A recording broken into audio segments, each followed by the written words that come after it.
What a struggling farmer uncovers while desperately digging a well on his failing property will leave you questioning everything historians have told us about human civilization. This ancient underground complex, sealed away for millennia beneath ordinary farmland, contains technology so advanced it challenges our entire understanding of humanity's past and could transform our future.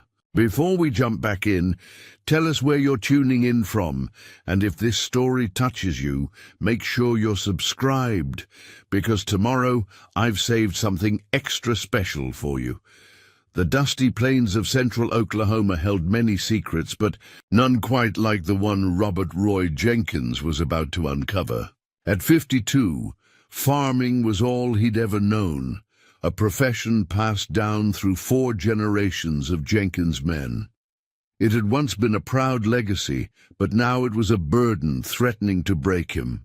The small family farm that had sustained the Jenkins family since the land run of 1889 was facing foreclosure after 3 consecutive years of devastating drought. Roy's 180-acre property had once been among the most productive in Garfield County, its fields of wheat, corn, and soybeans a testament to the Jenkins family's agricultural expertise.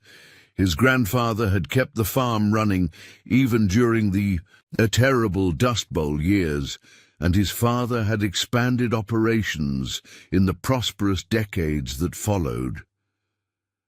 But now, like so many family farms across America's heartland, it was struggling to survive against corporate agriculture, unpredictable weather patterns and mounting debt. The farmhouse where Roy lived alone, its white paint peeling in the relentless Oklahoma sun, had grown quieter since Maria's passing 5 years ago. Cancer had taken her swiftly, leaving Roy with an emptiness that seemed to echo through the familiar rooms they'd shared for 27 years. Their daughter, Elena, had tried to convince him to sell the struggling property and move to Tulsa, where she worked as an archaeologist, specializing in Native American settlements. But Roy couldn't bring himself to be the Jenkins who lost the family land. "This drought is killing us all," muttered Hank Peterson, Roy's closest neighbor, during one of their increasingly rare conversations over the property line. "Corporate buyers sniffing around your place yet?" "Like vultures," Roy had replied, squinting at the cloudless horizon, "offering pennies on the dollar, knowing I'm desperate." That fateful morning in early June started like any other, with Roy pulling on his worn work boots and faded denim overalls before sunrise. The weather forecast promised another day of punishing heat without a drop of rain in sight. His well, the one that had provided water for crops and household for decades, had been producing less each month. The water table was dropping, and Roy had made the difficult decision to dig a new, deeper well on the eastern edge of his property, where an underground stream had once flowed. He'd rented a small backhoe from Anderson's Equipment in town, investing money he couldn't afford to lose. But without water, the farm was finished anyway. It was a desperate gamble, but Roy had run out of options. The bank had given him 6 months to make good on his missed payments before they'd begin foreclosure proceedings. As the morning sun climbed higher, Roy had dug about 15 feet down when the backhoe's bucket struck something that wasn't soil or bedrock. The metallic clang reverberated up through the machine and into his hands. "What in tarnation?" he muttered, cutting the engine. Climbing down into the hole, Roy brushed away loose soil to reveal what appeared to be a large metal plate or door, roughly 8 feet in diameter. Unlike the surrounding earth, it showed no signs of corrosion or decay. The surface was covered in strange, swirling patterns and symbols that resembled no language Roy had ever seen. "This ain't right," he whispered to himself, the hairs on, his arms standing on end despite the heat. According to every geological survey, every piece of historical documentation, and every story passed down through generations of Jenkins farmers, there should be nothing but earth and rock beneath these fields. Yet here was clear evidence of something man-made, something that appeared both ancient and somehow untouched by time. Roy ran his weathered hand across the metal surface. It was cool to the touch despite the summer heat, and as his fingers traced one of the spiral patterns etched into its surface, he felt a subtle vibration, almost like a hum emanating from deep within. The sensation sent a shiver down his spine. The rational part of Roy's mind immediately considered practical explanations. Perhaps it was some forgotten septic tank or storage container, though that wouldn't explain the strange markings. Maybe a forgotten military installation from World War II, when the government had requisitioned land throughout the Midwest. But his grandfather had never mentioned anything like that in his detailed stories about the farm's history. As Roy contemplated what to do next, he noticed something even more puzzling. The soil around the metal door was layered in a way that made no geological sense. Bands of differently colored earth interspersed with what looked like deliberately placed stone. It was as if someone had carefully buried this structure long ago, using techniques that preserved it against the natural processes of erosion and decay.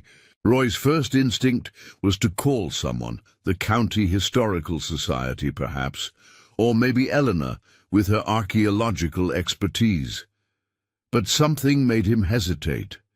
The farm's precarious financial situation flashed through his mind. If this turned out to be something significant, he could face months of delays as researchers and government officials trampled his land. The bank wouldn't wait, and he still needed that well. Yet another part of him, the part that carried the curiosity and intuition that had made the Jenkins family successful farmers for generations, told him this was important, perhaps even valuable. Preparing and narrating this story took us a lot of time, so if you are enjoying it, subscribe to our channel. It means a lot to us. Now back to the story. I need to know what I'm dealing with first, he decided, climbing back to the surface. To retrieve a crowbar and flashlight from his truck.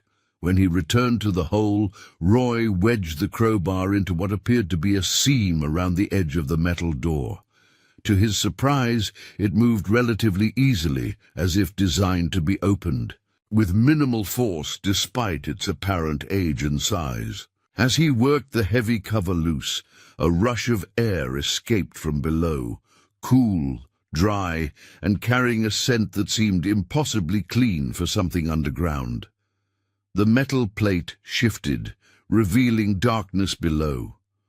Roy aimed his flashlight into the opening, revealing a perfectly formed shaft descending into the earth, its walls lined with the same strange metal as the door, embedded with the same puzzling symbols. A series of metal rungs resembling a ladder led downward into the darkness until they disappeared beyond the reach of his light. Roy Jenkins had expected to find water when he began digging that morning. Instead, he'd found a doorway to somewhere unknown, buried beneath land his family had farmed for generations. Whatever lay at the bottom of that shaft had been hidden there deliberately, sealed away until this moment. "Lord, have mercy," he whispered, his voice seeming small in the face of such a discovery.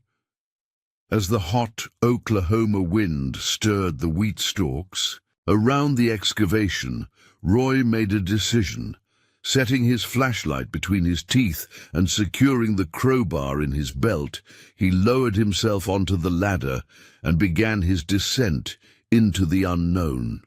The cool air enveloped him as he climbed downward, leaving the familiar world of his struggling farm behind. Little did Roy Jenkins know that what awaited him below would not only change his understanding of his family's land, but would challenge humanity's entire conception of its own history. The secret that had been buried beneath his failing wheat fields for thousands of years was about to reveal itself to a man who had simply been looking for water to save his farm. Roy Jenkins wasn't always the solitary, struggling farmer he'd become. Locals still remembered when the Jenkins farm was known throughout 3 counties for its bountiful harvests and the family's generosity. Roy's father, Samuel Jenkins, had been called the Rainmaker for his uncanny ability to plant at just the right time to catch the region's unpredictable rainfall. His grandfather, William Jenkins, had kept the family fed and the farm productive, even during the worst years of the Dust Bowl, when so many others had abandoned their land. The Jenkins property had once hosted the county's biggest harvest festivals. The large red barn, now faded and in need of repair, had been the site of community dances, wedding receptions and potluck suppers that brought together farmers from miles around. Roy and Maria had met at one such dance when he was 23, and she was a new teacher at the local school, having moved from her family home in New Mexico. "You Jenkins men," Maria used to tease, "have dirt in your veins instead of blood." She'd been his partner in everything, helping with the accounts, driving the combine during harvest season, and raising their daughter Eleanor with a love for both books and land. When cancer took her, it seemed to Roy that the farm itself went into mourning. Crops didn't grow as vigorously, machinery broke down more frequently, and the community gatherings stopped entirely. Elena had inherited her mother's intelligence and curiosity, excelling in school and eventually earning a PhD in archaeology from the University of Oklahoma. She'd specialized in pre-Columbian settlements, fascinated by civilizations that had existed on American soil long before European contact. Roy had been proud of her accomplishments, even as he privately mourned that she hadn't wanted to carry on the farming tradition. "The world is changing, Dad," she told him during her last visit 3 months ago. "Family farms like ours are disappearing everywhere. There's no shame in selling." But Roy couldn't bring himself to do it. The land was more than property to him. It was his heritage, his identity, and his responsibility to generations past and future. Every morning, he still woke at 4:30 a.m. out of habit, putting on the coffee and looking out over fields that had been tended by Jenkins' hands for over 130 years. At 52, Roy's once powerful frame had begun to show the wear of decades of physical labor. His hands were calloused and knotted, his face weathered by sun and wind, with deep creases around eyes that had spent too many years squinting at distant horizons looking for rain clouds that never came. His dark hair, now streaked with gray, was usually hidden beneath a faded Oklahoma State University cap, a Father's Day gift from Elena years ago. The farm itself had changed dramatically from its glory days, where once stood gleaming silos and well-maintained equipment. Now rust crept across metal surfaces and repairs were made with whatever materials Roy had on hand. The massive barn needed a new roof.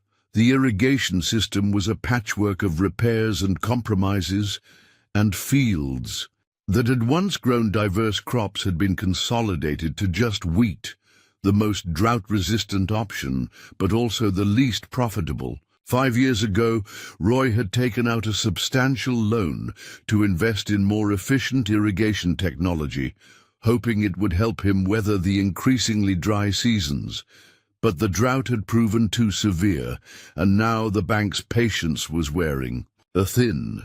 Their latest letter had used the phrase foreclosure proceedings for the first time, and Roy knew his time was running out. His isolation had happened gradually. After Maria's funeral, attended by nearly the entire county, Roy had withdrawn from community events. The church suppers, farmers' cooperative meetings, and even the morning coffee gatherings at Mabel's diner happened without him now. Occasionally, neighbors like Hank Peterson would stop by, mostly out of respect for their decades-long friendship, but the visits had grown shorter and less frequent. "You can't just disappear into this place, Roy," Hank had said during his last visit, eyeing the overgrown garden that Maria had once kept blooming with sunflowers and zinnias. Maria wouldn't have wanted that.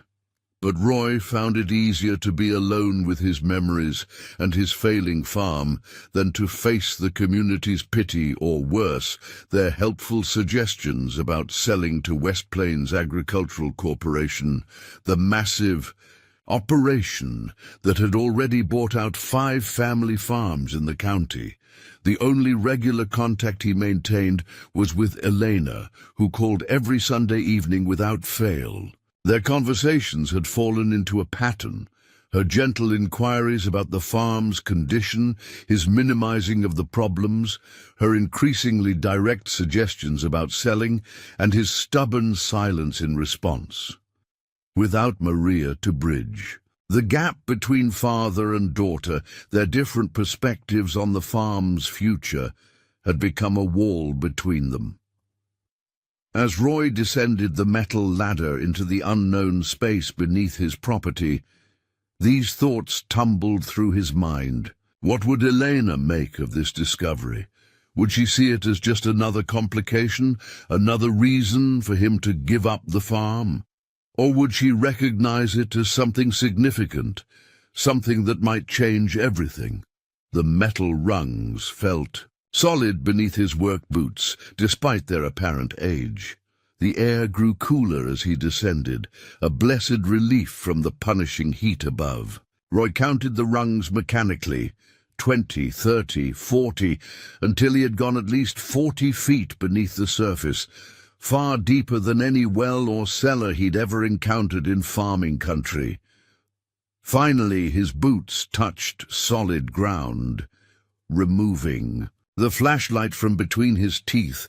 Roy swung its beam around to survey his surroundings. What he saw made him stagger backward until his shoulders pressed against the cool metal wall.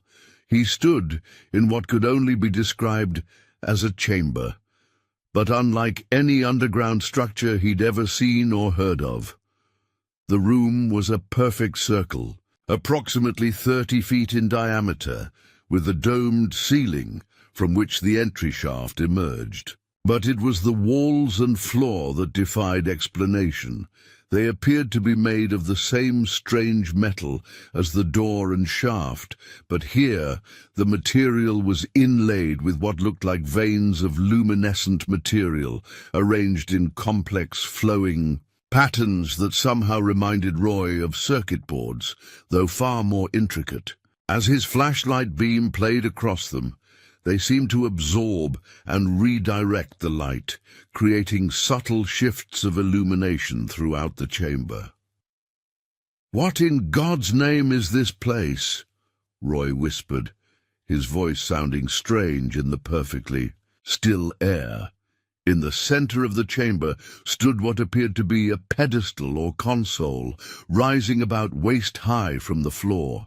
Atop it sat a spherical object, approximately the size of a basketball, covered in the same flowing patterns as the walls, but more concentrated, more complex. Unlike the dust-covered farm equipment Roy was accustomed to, every surface in this underground chamber appeared pristine, untouched by time. The practical farmer in Roy, the man who fixed broken tractors and calculated rainfall patterns, struggled to make sense of what he was seeing. This was clearly man-made, yet it employed materials and design principles unlike anything in his experience. It couldn't be military. It was too strange, too alien. It couldn't be some forgotten indigenous structure. The technology seemed too advanced. As he cautiously approached the central pedestal, Roy noticed that the floor was etched with concentric circles radiating outward, and within these circles were symbols, not random designs, but precise, recurring patterns that suggested language or mathematics. His flashlight flickered suddenly, and Roy tapped it against his palm, a habit born from years of using temperamental farm equipment. But instead of going out, the beam seemed to interact with the chamber itself. Where it touched the flowing patterns on the walls, they began to emit a soft blue-white glow that spread outward like ripples in a pond. Roy's heart pounded as the illumination spread throughout the chamber, following the intricate patterns until the entire space was bathed in a gentle light that seemed to emerge from the structure itself. The sphere on the pedestal responded, similarly, its surface patterns shifting and flowing with increasing complexity as the light spread. "This ain't possible," Roy muttered, backing away from the pedestal. He fumbled for his cell phone, thinking to call Elena or even Hank, but discovered it had no signal, unsurprising this far underground. But when he tried to take photos of the chamber, he found the device completely unresponsive, as though something in this space affected its electronics. The temperature in the chamber remained pleasantly cool, and the air surprisingly fresh for an underground space. There was no sign of water damage or the musty smell Roy associated with cellars and caves. In fact, there was no dust, no cobwebs, no evidence of decay whatsoever. It was as if the chamber existed in its own separate reality, untouched by the passage of time that had weathered the farm above. Moving carefully around the perimeter, Roy noticed what appeared to be doorways or passages, leading off from the main chamber in several directions, though most were sealed with the same metallic material as the walls. One, however, showed a thin seam around its edges, suggesting it might open like the entrance above. Despite his confusion and the growing sense that he had discovered something beyond his understanding, Roy felt a strange lack of fear. Instead, he experienced something he hadn't felt in years, a sense of wonder, of discovery, reminiscent of how he'd felt as a boy, exploring the far corners of the farm with his father. As he completed his circuit of the chamber, returning to the central pedestal, Roy noticed something he hadn't seen before. At the base of the pedestal, partially hidden by one of the concentric circles etched into the floor, was a small recess containing what looked like a handprint, 5 fingers, spread wide, not quite human in their proportions, but close enough to be unsettling. Roy's farmer's instincts, honed by decades of reading soil and sky, told him he was standing in the presence of something that would change everything, not just for him and his struggling farm, but possibly for all of humanity. Whatever this chamber was, whoever had created it and sealed it beneath what would become Jenkins' farmland, they had possessed knowledge and technology that shouldn't have existed at the time this structure must have been built. The rational part of his mind argued that he should leave immediately, seal up the entrance, and call in experts, archaeologists, historians, perhaps even government authorities. But another part of him, perhaps the same intuition that had guided generations of Jenkins farmers before him, urged caution. This discovery was on his land, under his stewardship. Before he shared it with the world, he needed to understand what he was dealing with. Taking a deep breath, Roy extended his right and toward the handprint recess at the base of the pedestal. His weathered farmer's hand hovered over the impression, which seemed slightly too large and oddly proportioned for his human fingers. "Here goes nothing," he muttered, and pressed his palm against the cool metal surface. The effect was immediate and extraordinary. The moment his skin made contact, the flowing patterns throughout the chamber pulsed with intensified light. The sphere atop the pedestal began to rotate slowly, its surface configurations shifting more rapidly. A subtle vibration ran through the floor beneath Roy's feet, not violent but purposeful, like machinery coming to life after a long dormancy. Most remarkably, the sealed doorways around the perimeter of the chamber began to show the same blue-white illumination around their edges, and from somewhere beyond them came sounds, not random noise but rhythmic pulses that suggested active systems awakening. Roy pulled his hand back in shock, but the process he'd initiated didn't stop. The chamber continued its awakening, the light patterns flowing more quickly now, creating complex sequences that seemed to communicate something just beyond his comprehension. "Sweet Jesus," he whispered, backing toward the ladder. "What have I done?" But even as part of him wanted to flee back to the familiar world above, Roy Jenkins knew with absolute certainty that he could never unsee what he had discovered. Whatever secrets lay hidden beneath his drought-stricken farm, they were now beginning to reveal themselves, and something told him that the water he had been seeking, the simple solution to save his family's legacy, was now the least significant aspect of what this day would bring. As he stood transfixed by the awakening chamber, Roy couldn't know that his discovery would soon draw attention from far beyond Oklahoma farm country, attention from those who had been searching for this hidden place for centuries, and others who would do anything to keep its secrets buried.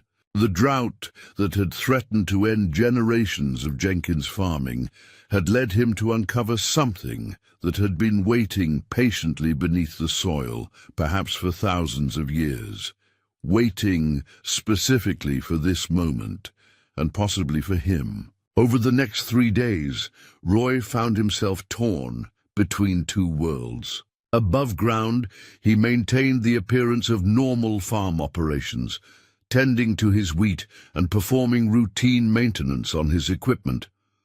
But every free moment was spent documenting and exploring the extraordinary discovery beneath his land. He'd rigged a rope ladder for easier access to the underground chamber and had begun cataloging everything he could observe about the mysterious space. His old farm ledger, usually reserved for crop yields and rainfall measurements, now contained detailed sketches of the chamber's layout, the strange symbols, and the ever-changing patterns on the central sphere. The more time he spent in the chamber, the more he noticed subtle changes. The illumination that had been triggered by his touch continued to pulse gently through the veins in the walls, but the patterns seemed to shift and change when he wasn't looking directly at them. The sphere, too, appeared to be slowly altering its surface configurations, though the changes were so subtle he couldn't be sure he wasn't imagining them. On the second day, he managed to open one of the previously sealed doorways. It responded to the same handprint mechanism he'd discovered at the base of the pedestal. Behind it, he found a smaller chamber containing what appeared to be storage units built into the walls. Most were empty, but a few contained crystalline objects shaped like tools, though their purposes remained mysterious to him. Roy had also begun to experience strange phenomena during his investigations. His wristwatch ran at inconsistent speeds in the chamber. The temperature would fluctuate unexpectedly, and sometimes he could swear he heard what sounded like distant machinery or voices, though the sounds were too faint to make out clearly. Most unsettling were the dreams that had started since the discovery. Each night his sleep was filled with vivid images of the geometric patterns and symbols he'd seen in the chamber, but in his dreams he understood their meaning. He would wake with fragments of this dream knowledge slipping away like morning mist, leaving him with an overwhelming sense that he was on the verge of understanding something monumental. The practical farmer in Roy, the man who'd spent his life working with tangible things like soil and seeds, argued that he should report this discovery to authorities. But another part of him, perhaps the part that had inherited his grandfather's mysterious nature, urged caution. On the evening of the third day, as a rare summer thunderstorm provided welcome moisture to his parched fields, Roy finally worked up the courage to climb into his attic and retrieve a dusty trunk he hadn't opened since his father's death. 15 years ago. Inside were journals and papers belonging to 3 generations of Jenkins farmers, their leather covers cracked with age. As lightning illuminated the farmhouse windows, Roy began to read by lamplight at his kitchen table, his hands trembling slightly. The entries started normally enough, weather reports, crop yields, equipment purchases, but then in his grandfather's journal dated 1931, everything changed. William Jenkins' neat handwriting became more urgent, describing strange lights in the wheat fields during the worst days of the Dust Bowl and unusual soil formations he discovered while digging an emergency well during the drought. He wrote about patterns appearing in his crops that didn't match any known farming activity, and about metallic objects he unearthed that seemed to defy conventional explanations. Most significantly, there was a sketch that made Roy's blood run. Cold, a rough drawing of symbols identical to those he'd found in the underground chamber. In the margin, his grandfather had written, "They left something beneath our feet. God help me, I think they were trying to help us." The journal entries became increasingly cryptic after that, with references to them and the others and what lies beneath. Then abruptly, the strange entries stopped, and the journals returned to normal farming observations. But tucked into the final pages, Roy found a sealed envelope addressed simply, "For the Finder." Inside was a letter dated just weeks before, his grandfather's death. "To whoever in our family discovers what I could not fully uncover, if you're reading this, you've found what I only glimpsed. The signs pointed to something profound beneath our land, though I pray the burden doesn't prove too heavy for you to bear. What lies beneath our farm is not ours alone. It belongs to all of humanity, but not all of humanity is ready for it. Trust your instincts about who to tell. They will guide you as they guided me. The patterns are a language, the sphere is a key, but most importantly, the chamber is just the beginning. There are others connected waiting. Be careful who you trust. Not everyone will understand that some discoveries need time to be understood. With hope for the future, William Jenkins." Roy sat at his kitchen table until dawn, reading and rereading the letter, his mind racing with implications. His grandfather had known about this place or others like it. He'd kept the secret his entire life, taking it to his grave. But why? And what had he meant about others? As the sun rose over his fields, temporarily greener from the night's rain, Roy made 2 decisions. First, he would need help to understand what he'd discovered, but that help would have to come from someone he could trust absolutely. Second, he would need to protect this discovery until he understood more about what it was and what it meant. He picked up his phone and, for the first time in months, called his daughter. "Elena, it's Dad. I need you to come home. There's something you need to see. But don't tell anyone you're coming, not your university, not your colleagues, no one. And Elena, bring your archaeological survey equipment, all of it." The morning after calling Elena, Roy noticed an unfamiliar black SUV driving slowly past his property. Through the tinted windows, he caught a glimpse of a man in a suit, definitely not a local farmer or anyone from the bank. His grandfather's warnings about being careful, who to trust, suddenly felt more urgent. During his weekly supply run to Garfield County Farmers Co-op, Martha at the checkout counter pulled him aside.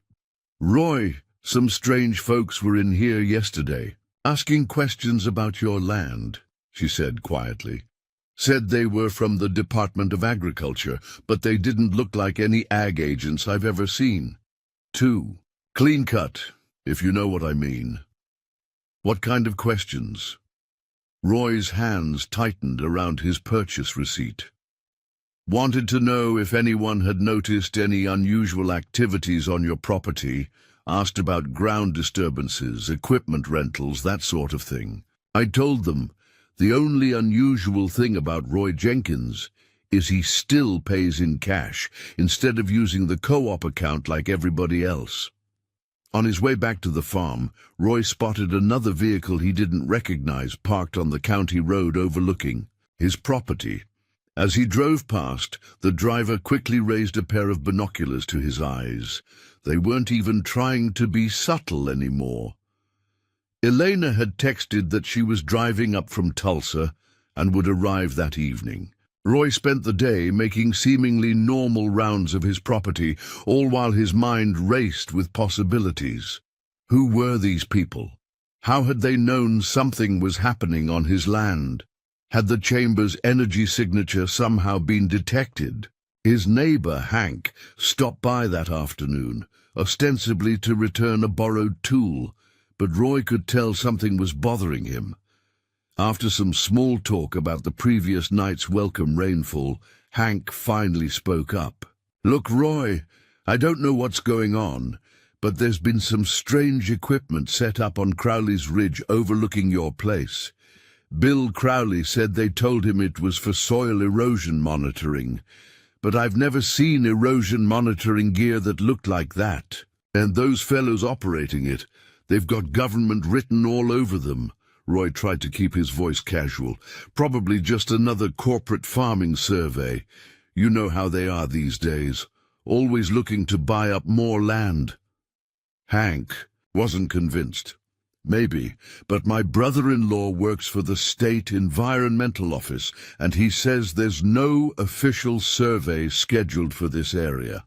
And get this, someone tried to access the county's historical land surveys for your property, not just the recent ones, but everything going back to original homesteading.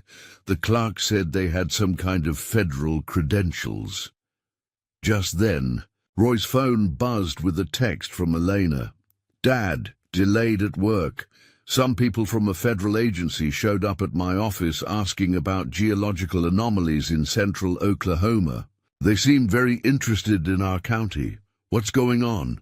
Are you safe?" Roy felt his stomach tighten. They'd already tracked down Elena. He quickly texted back, "I'm fine. Don't tell them anything. Use the back roads when you come. We'll explain everything when you're here." That evening, as Roy was securing the entrance to the underground chamber, he heard the distinctive sound of drone rotors overhead.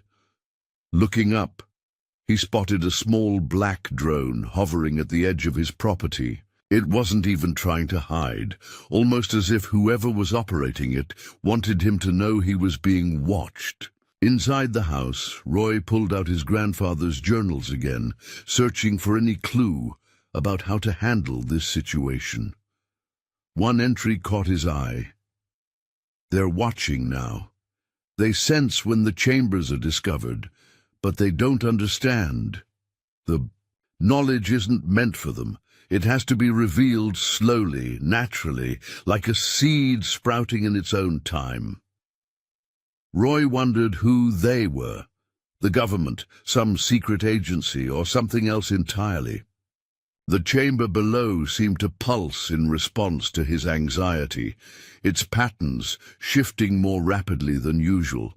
He could feel it, even through the layers of earth, like a heartbeat beneath his feet. Late that night, as Roy sat at his kitchen table, cleaning his father's old shotgun, a precaution he never thought he'd need to take, headlights swept across his driveway. His hand tightened on the gun, but it was only Elena arriving in her dust-covered Jeep, loaded with archaeological equipment. As soon as she stepped inside, he could see the worry on her face. "Dad, what's going on? Those people who came to my office, they knew things about our family, about Grandpa's farming during the Dust Bowl. They asked specifically about any unusual structures or energy signatures in the area. They even knew about his journals." Roy led her to the kitchen table and showed her the letter from his grandfather. As she read it, her academic skepticism warred with the evidence of her own experience. "Dad, this is... I don't even know what this is, but those men who came to my office, they're not going to stop looking. Whatever you found, they want it badly." "I know," Roy replied, his voice grave. "That's why we need to understand what we're dealing with before they find it. Are you ready to see something that's going to change everything you think you know about pre-Columbian archaeology?" Elena nodded, her scientific curiosity overtaking her fear, but as they prepared to head out to the well site, they heard the sound of vehicles approaching on the county road. "Dad," Eleanor whispered, peering through the window, "those aren't local plates." Roy and Eleanor waited in tense silence until the vehicles passed by, their headlights sweeping across the farmhouse windows. Once they were gone, Roy led his daughter out to the well excavation, taking a circuitous route through the shadows of the equipment barn to avoid any watching eyes. When they reached the entrance to the chamber, Elena's professional demeanor momentarily cracked. "Dad, this structural configuration is impossible," she whispered, examining the worked metal around the opening.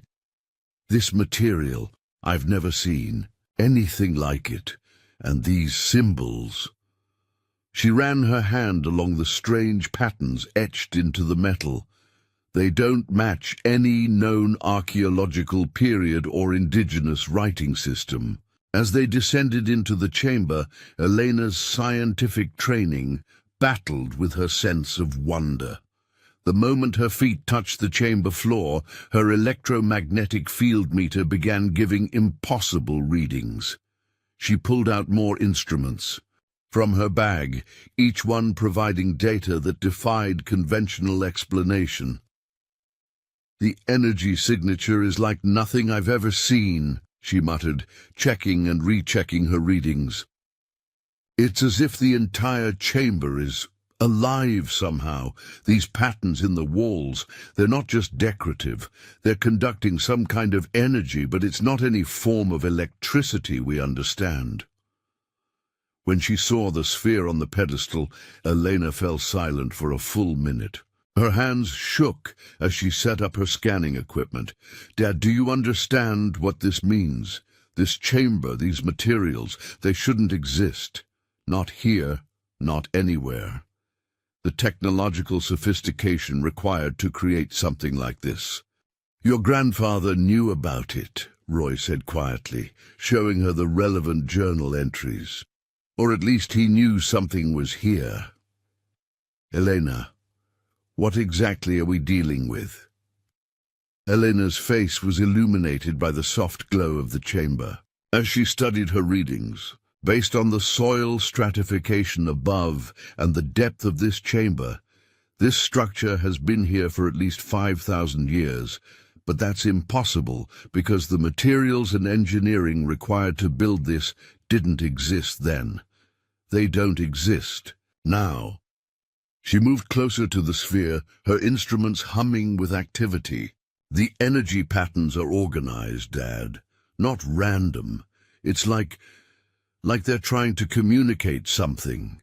These symbols, these configurations, they're a language, but not one meant to be read. They're meant to be understood on a deeper level. As if in response to her words, the patterns on the sphere began to shift more rapidly, and the humming in the chamber intensified. Elena's equipment started displaying rapidly changing readings, some of them scrolling too fast to read. "Incredible," she breathed. "It's responding to our presence, to our attempts to understand it, but there's something else."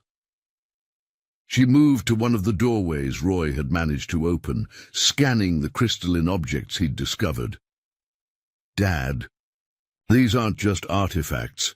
Based on these readings, they're tools, advanced tools, but operating on principles we don't understand. And look at this."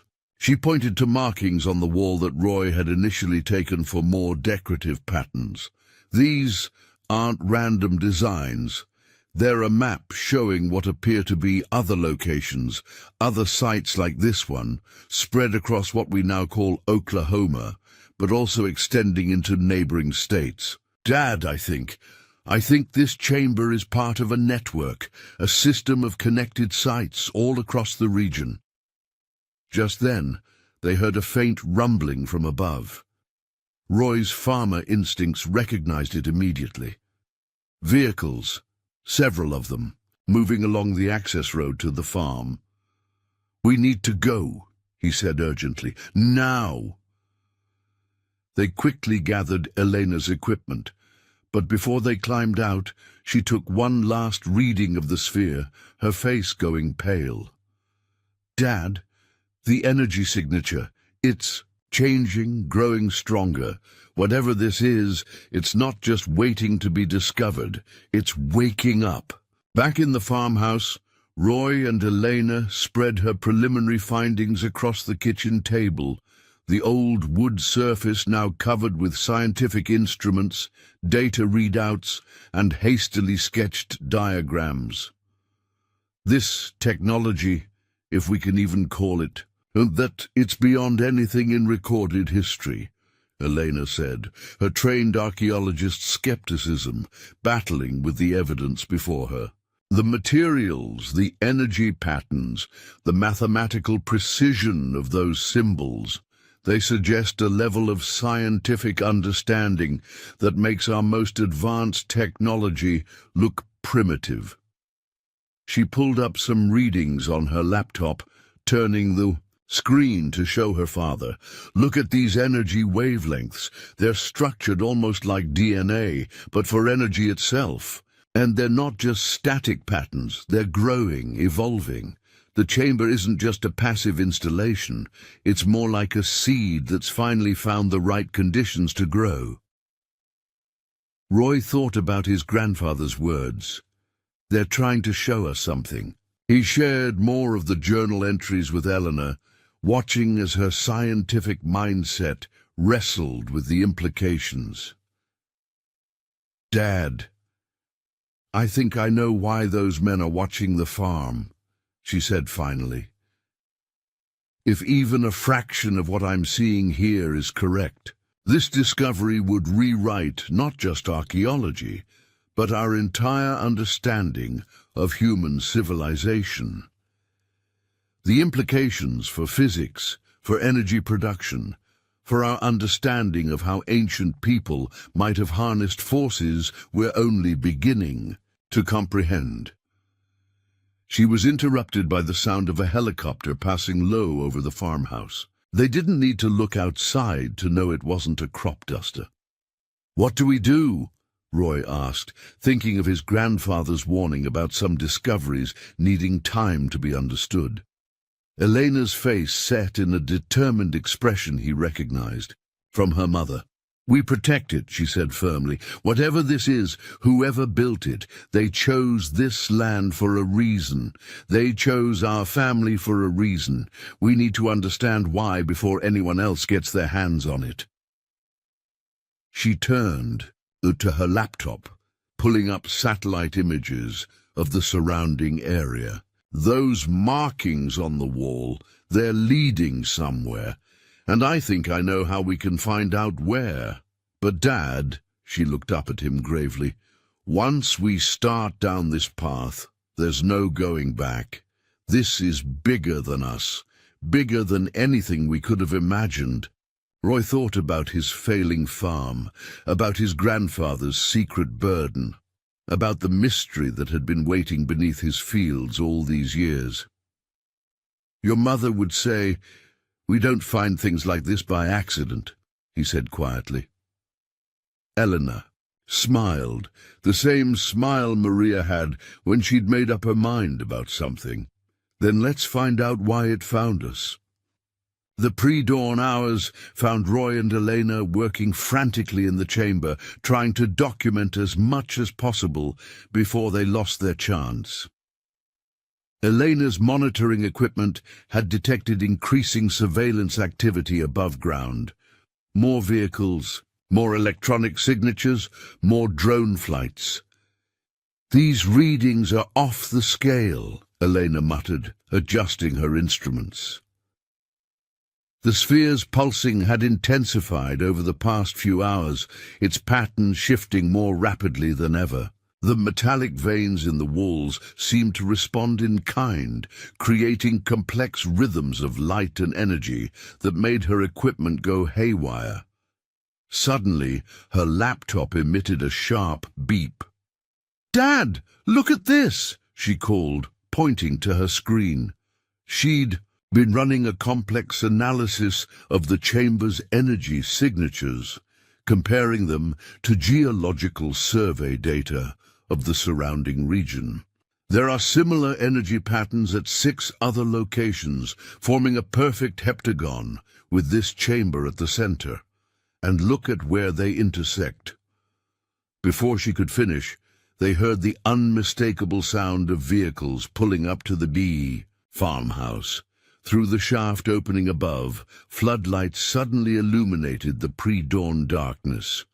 "Mr. Jenkins," a voice boomed through a megaphone, "this is Agent Simmons with the Department of Energy Special Projects Division. We need you.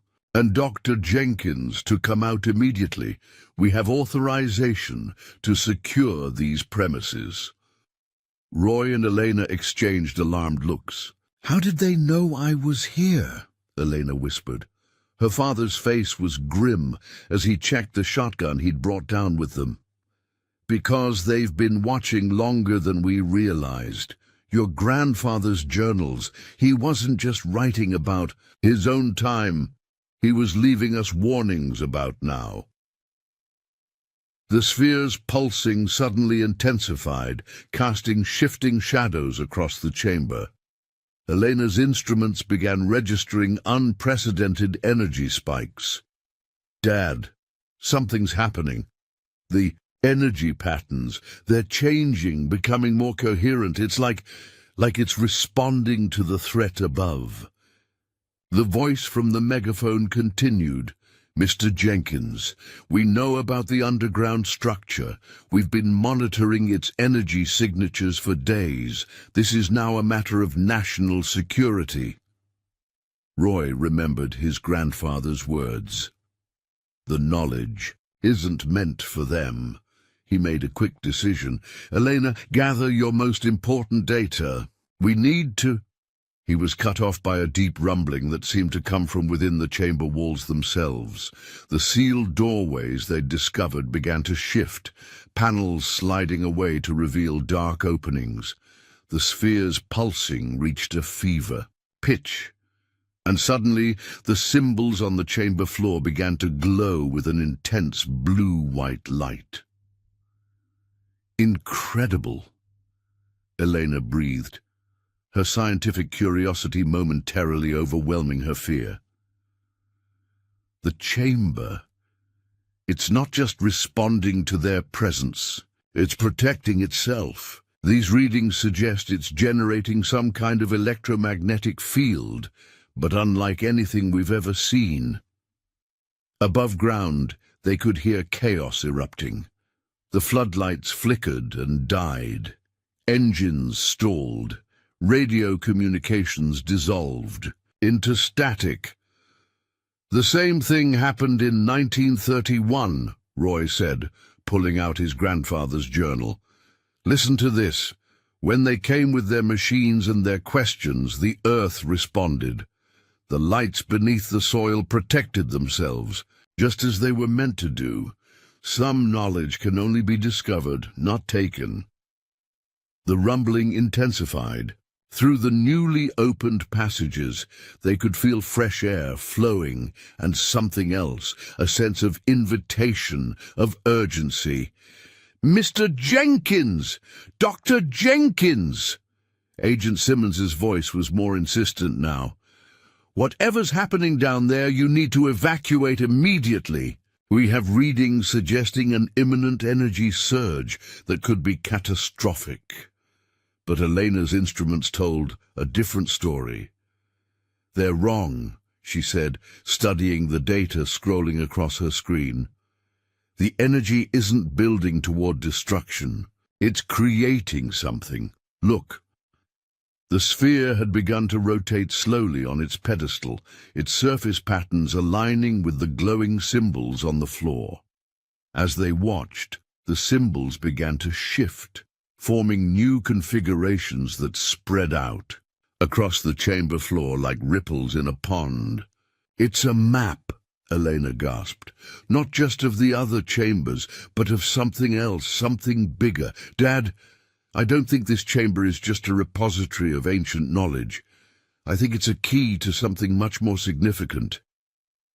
The sound of boots on metal told them the agents were beginning to descend the shaft.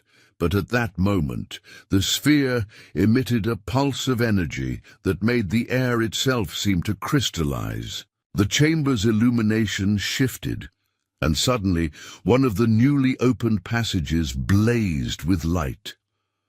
"Your grandfather's journal," Eleanor said quickly. "Did he ever mention where the tunnels led?" Roy flipped through the pages frantically.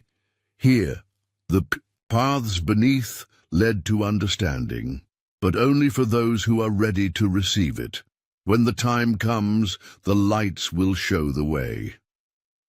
They could hear the agents getting closer, their boots clanging on the metal rungs of the shaft. Elena's equipment was showing energy readings that defied explanation, and the sphere's pulsing had synchronized with the glowing symbols on the floor, creating a pattern that seemed to point toward the illuminated passage. "Dad," Elena said, her voice steady despite the chaos around them, "I think we have to make a choice right now."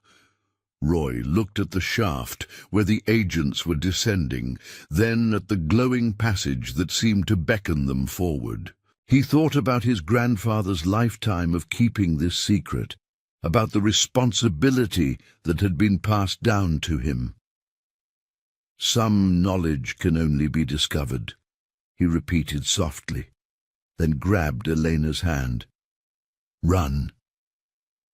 As Roy and Elena raced down the illuminated passage, the chamber behind them erupted in a cascade of light and energy. They could hear shouts of confusion from the agents as their equipment failed and the sphere's protective mechanisms activated. The tunnel ahead of them seemed to respond to their presence, lighting their way with a soft blue-white glow that emanated from the same metallic veins they'd seen in the main chamber. "The energy signatures are getting stronger," Elena called out, glancing at her one remaining functioning device. "It's like the tunnel is leading us somewhere specific. These patterns in the walls, they're not random. They're forming some kind of sequence. The passage descended at a gentle angle, curving in what Elena's scientific mind recognized as a perfect logarithmic spiral.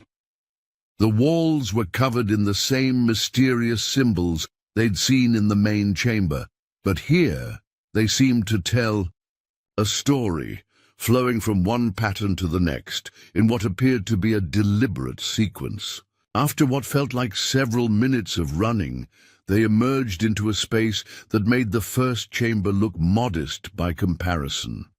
It was a vast circular cavern, at least 100 feet in diameter, with a domed ceiling that seemed to capture and amplify the light from the metallic veins. But it was what stood in the center that stopped them in their tracks. "Oh my God," Elena whispered, her scientific detachment completely abandoned. "Dad, are you seeing this?" In the center of the cavern stood what could only be described as a tree, but unlike any tree that had ever grown on Earth. It appeared to be made of the same crystalline material as the sphere, its trunk and branches, composed of intricate geometric patterns that shifted and flowed like liquid mathematics. The leaves were patterns of pure light, casting ever-changing shadows that danced across the cavern walls. "Your grandfather saw this," Roy said softly, pulling out the journal with trembling hands. "Listen, the heart of it all is not a machine or a weapon as they fear. It is life itself, showing us what we could become. The tree of knowledge, not of good and evil, but of understanding. Each branch a path, each leaf a possibility." Elena's remaining instrument was registering energy patterns that made her previous readings look insignificant. "Dad, this structure, it's not just generating energy, it's processing information. The patterns, the sequences, it's like a biological quantum computer, but operating on principles we haven't even theorized yet." As they approached the tree, its patterns began to respond to their presence.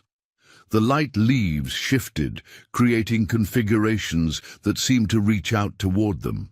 The air itself felt charged with potential, and both Roy and Elena felt a strange sensation, as if their consciousness was being gently expanded. "Look at the floor," Elena gasped. Around the base of the tree, concentric circles of symbols told a story through mathematical patterns. As her eyes followed them, understanding seemed to flow directly into her mind. "Dad, this is the history of Earth, not just human history, all of it, from the first formation of molecules to the emergence of consciousness itself." Roy touched one of the patterns, and suddenly the entire cavern came alive with projected images. They saw the formation of the planet, the emergence of life, the long dance of evolution. But there was more.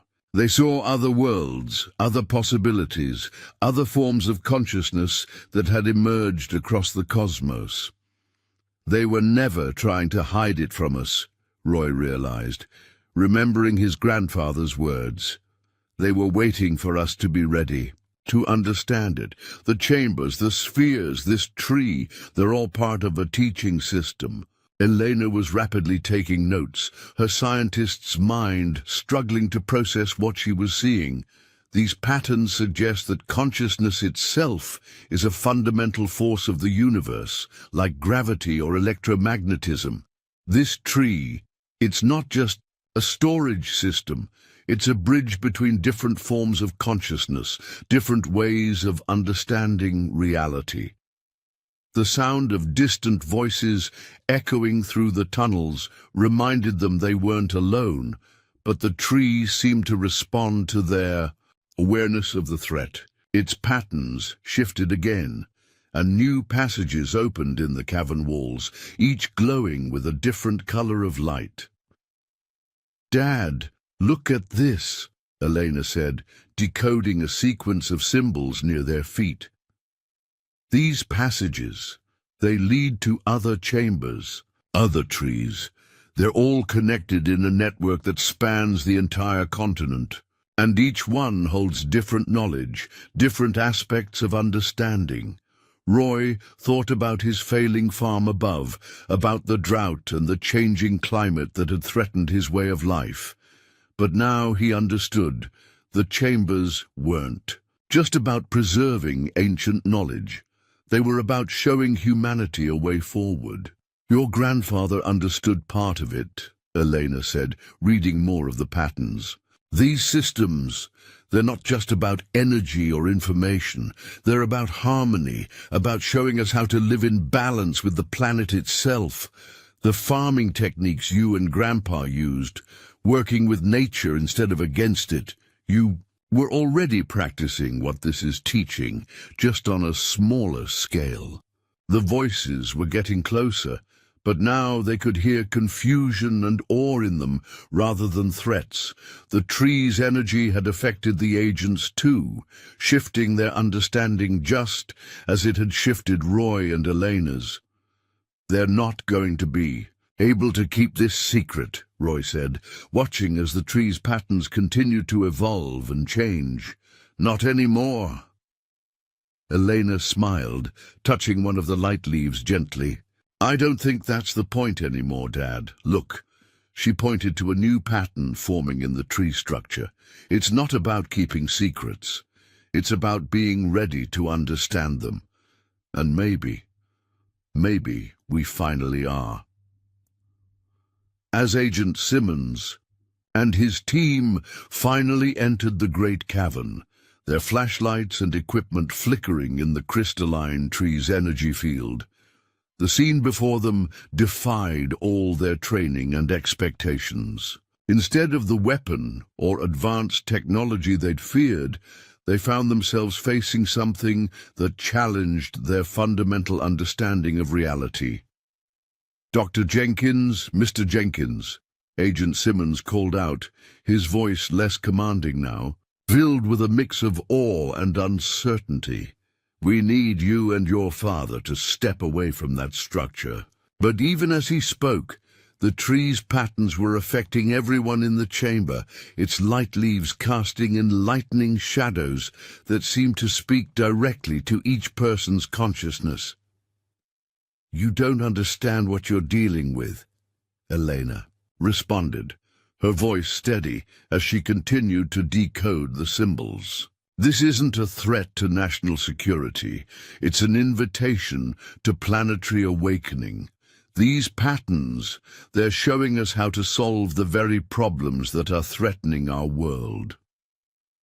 The tree's energy field intensified, and suddenly the cavern was filled with holographic projections, solutions to climate change, sustainable energy systems, healing technologies that worked in harmony with nature rather than against it. But more than that, it showed the interconnectedness of all things, the delicate balance that existed between consciousness, technology, and the natural world.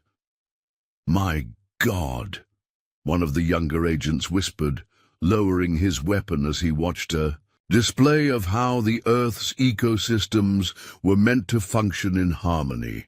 This is incredible.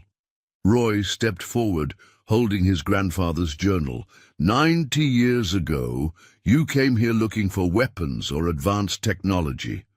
My grandfather protected this place because he understood what you didn't, that some discoveries can only be understood when we're ready to receive them. Look around you. Does this look like a weapon? Agent Simmons's team had spread out around the chamber, their instruments recording impossible readings, their minds struggling to process what they were seeing.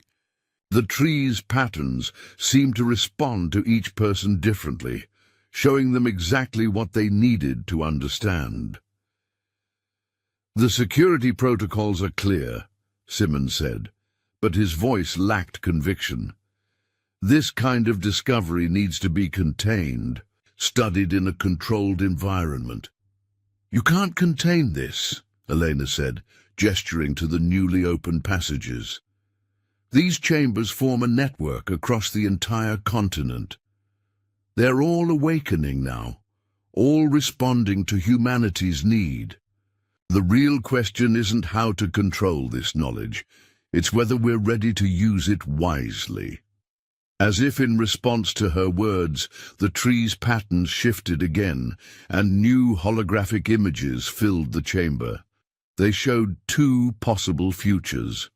One, of continued conflict and environmental destruction, and another of harmony and advancement, where human technology and consciousness evolved together in balance with nature.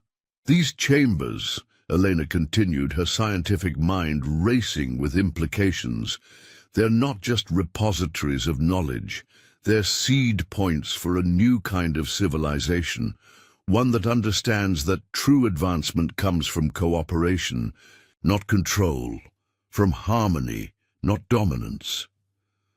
Roy watched as the agents' expressions changed, their training warring with the direct experience of something beyond their paradigm. He thought about his grandfather, about the burden of knowledge he'd carried, and understood now that the real test wasn't in keeping the secret. It was in knowing when to share it. "Agent Simmons," Roy said quietly, "your superiors sent you here because they detected energy signatures they couldn't explain. But what's happening here isn't about energy, at least not the kind you can measure with instruments. It's about choice, the same choice humanity has always faced. Will we learn to work with nature's wisdom, or try to dominate it?" The trees, patterns pulsed in response, and suddenly each person in the chamber experienced a moment of profound connection with each other, with the earth, with the vast network of consciousness that the chambers represented. It was impossible to maintain fear or suspicion in the face of such direct understanding. Simmons holstered his weapon, his face showing the impact of what he'd experienced. "Even if I wanted to contain this," he said slowly, "I don't think we can. This is bigger than any agency, any government." "That's right," Elena agreed. "But we can help people understand it. These chambers, they're teaching systems designed to help us grasp concepts our science is only beginning to approach. We don't need to control this knowledge. We need to learn from it." As if acknowledging their realization, the crystalline tree's patterns shifted into a new configuration. The light leaves began to pulse in a rhythm that matched the human heartbeat, creating a harmony that everyone in the chamber could feel. "There will be others," Simmons warned.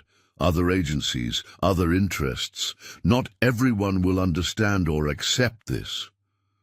Roy thought about his failing farm above, about the years of struggling against nature instead of working with it.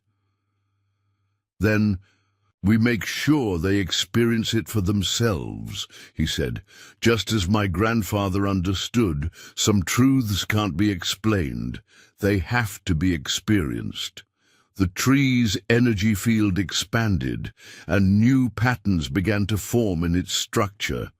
Elena's eyes widened as she decoded them. "Dad, look, it's showing us how to begin, how to help others understand without overwhelming them. It's giving us a pathway to share this knowledge." As the agents and the Jenkins stood in the chamber, the crystalline tree continued its ancient work of bridging consciousness with understanding, showing them all that the greatest discoveries don't come from force or control, but from readiness to receive wisdom that has waited patiently for humanity to evolve enough to grasp it. In that moment, Roy Jenkins understood that the water he had been seeking, the simple solution to save his family farm, had led him to something far more profound, a wellspring of knowledge that could nurture not just his land, but the entire world, if only they could learn to drink from it wisely. The Jenkins farm had transformed beyond recognition in the 6 months since Roy's discovery. Where drought-stricken wheat fields once struggled for survival, now flourished experimental gardens demonstrating principles learned from the crystalline tree. The old farmhouse, once a symbol of Roy's isolation and financial struggle, had become a center for what the media called integrative agricultural studies, though Roy and Elena knew it was much more than that. Researchers from around the world now made pilgrimages to the farm, not to study advanced technology or weapons, but to understand a new way of working with the Earth's natural systems. The knowledge from the chambers had revolutionized their understanding of everything, from soil microbiomes to weather patterns. "It's amazing how much everything has changed," Elena remarked one morning, standing with her father on the porch. Below them, a group of scientists and farmers were gathered around one of the demonstration plots, where crops grew with unprecedented vigor, using methods that seemed to defy conventional agriculture. Roy watched as patterns of light occasionally flickered through the soil, subtle reminders of the vast network that lay beneath their feet. The crystalline tree's influence had gradually spread through the ground itself, creating what Elena called living circuits that helped restore natural balance to the ecosystem. "Your grandfather would be proud," came Agent Simmons's voice, as he approached the porch. After the initial discovery, he had become one of their strongest allies, helping to protect the site from those who might have tried to exploit it. Though I doubt even he could have imagined this. The former government agent now served as a liaison between the Jenkins Research Center and various international organizations that were implementing the Chamber's teachings. His presence had helped legitimize their work in the eyes of those who might have remained skeptical. "The other chambers are awakening faster now," Eleanor said, reviewing data on her tablet. Similar sites had been discovered across North America, beneath the Appalachian Mountains, under the New Mexico desert, hidden in a remote valley in British Columbia. Each one held different aspects of the knowledge, but all were connected in a vast network of living information. "The agricultural implementations alone have exceeded our wildest expectations," she continued. "Crop yields are up 300%, while water usage is down 60%. The soil regeneration techniques have reversed erosion in areas we thought were lost forever. But the changes went far beyond agriculture. The Chamber's influence had begun to shift humanity's relationship with the planet in fundamental ways. The crystalline technologies they'd learned to work with operated on principles that merged consciousness with natural processes, creating solutions that worked in harmony with Earth's systems rather than against them. Roy walked down to the demonstration plot where a farmer from Kenya was sharing her experience implementing the new methods. "It's like the land itself is teaching us," she was saying. "The more we listen, the more we learn." The old farmer smiled, remembering his own journey from skepticism to understanding. The failing farm he'd nearly lost had become a beacon of hope, showing others that another way was possible. The Chambers hadn't just provided technical knowledge, they'd helped humanity remember its role as stewards rather than conquerors of the natural world. Inside the farmhouse, now converted into a research center, walls of monitors displayed data from chamber sites around the world. Each one showed the same pattern: as people learned to work with the knowledge rather than try to control it, solutions to seemingly insurmountable problems began to emerge. The latest readings from the Canadian site are fascinating, one of Elena's colleagues reported. They're showing how indigenous farming practices actually aligned with the principles we're learning from the chambers. It's as if our ancestors understood some of this intuitively, but we lost touch with it as we became more technologically focused. The crystalline tree beneath the Jenkins farm continued to evolve, its patterns growing more complex as humanity's understanding deepened. It had become clear that the chambers weren't just preserving ancient knowledge. They were living libraries that grew and adapted along with those who studied them. "You know what amazes me most," Roy said to Elena as they walked the perimeter of the farm that evening. "How something so advanced could teach us something so simple, that everything is connected. The soil, the plants, the weather, consciousness itself. It's all part of one living system."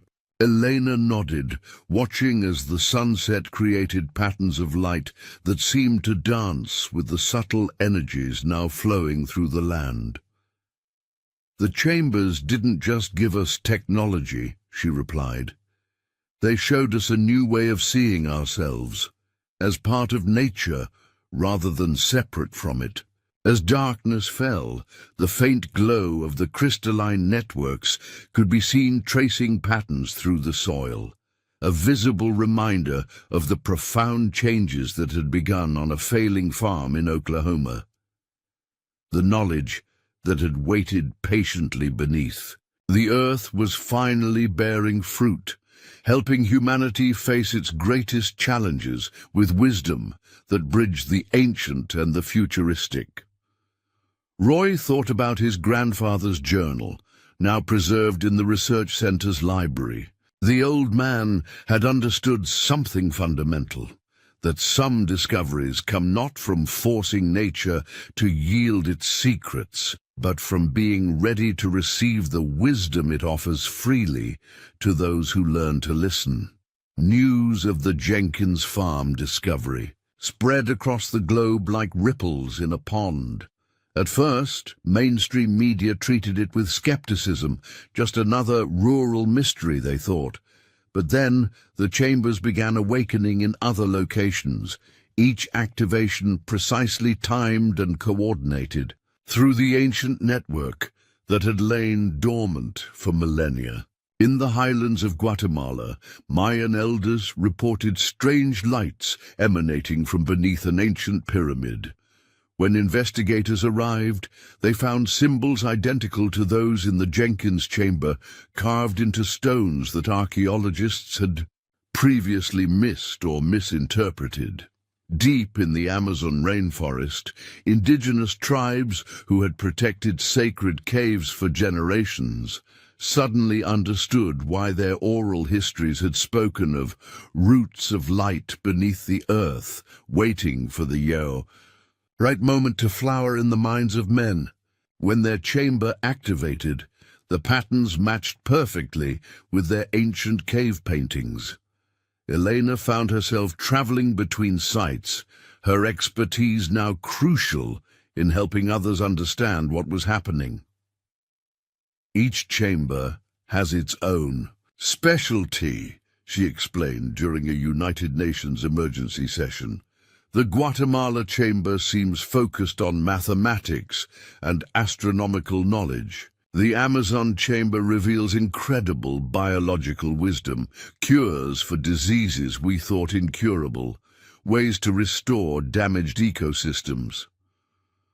Roy remained at the farm, helping coordinate the growing network of researchers and traditional wisdom keepers, who recognized the profound significance of what was occurring. His kitchen table, where he'd once calculated failing crop yields, now hosted discussions between quantum physicists and indigenous elders, all working to understand the knowledge being revealed. It's like a planetary nervous system awakening, One physicist remarked, watching the patterns of chamber activations spread across a global map. The timing wasn't random. Each new chamber activated in perfect sequence, creating a harmonious network of knowledge and energy that began to influence Earth's natural systems in subtle but profound ways. In the Sahel region of Africa, a chamber activation was followed by unexpected rain patterns that local scientists couldn't explain. The precipitation wasn't just random. It followed ancient waterways that had been dry for centuries, revealing that desertification could be reversed. Using knowledge stored in the chambers, beneath the ice in Greenland, researchers found another chamber, this one containing information about Earth's climate history and cycles. The patterns showed not just how global warming could be addressed, but revealed how ancient civilizations had managed similar challenges in Earth's distant past. The oceans, too, held their secrets. Deep-sea submersibles discovered chambers in underwater mountains, their crystalline structures somehow maintaining perfect integrity despite the crushing pressures. These chambers contain knowledge about marine ecosystems and water purification, systems that could solve growing freshwater crises. But it was the way the chambers affected human consciousness that proved most remarkable. People who spent time near them reported expanded awareness, increased empathy, and a deeper understanding of their connection to the natural world. The changes weren't temporary. They seemed to permanently shift how individuals perceived reality. The chambers are like seeds, Elena explained to a group of international scientists. But they're not just planting physical changes in our world. They're planting new understanding in our consciousness. Each person who experiences them becomes part of the network, part of the solution. Global monitoring stations began detecting subtle changes in Earth's electromagnetic field. The chamber network was creating a kind of planetary feedback loop, helping restore balance to systems humans had disrupted. Weather patterns began stabilizing, though not in ways meteorologists could predict using conventional models. Agricultural regions experiencing the worst effects of climate change found their situations gradually improving. The changes weren't magical. They required human participation and understanding, but the chambers provided guidance that made restoration possible in ways modern science hadn't imagined. "It's like the Earth has an immune system," Roy observed. One evening, watching the subtle lights that now regularly played across his fields, and these chambers are like dormant antibodies that waited until the planet really needed them before activating. The Jenkins farm became a hub for this planetary awakening, with the original chamber serving as a kind of coordination center for the global network. Roy found himself hosting visitors from every corner of the world, scientists, spiritual leaders, farmers, indigenous elders, all drawn by the understanding that humanity stood on the brink of an evolutionary leap. But with this awakening came responsibility. Not everyone welcomed the changes the chambers represented. Some saw them as a threat to existing power structures.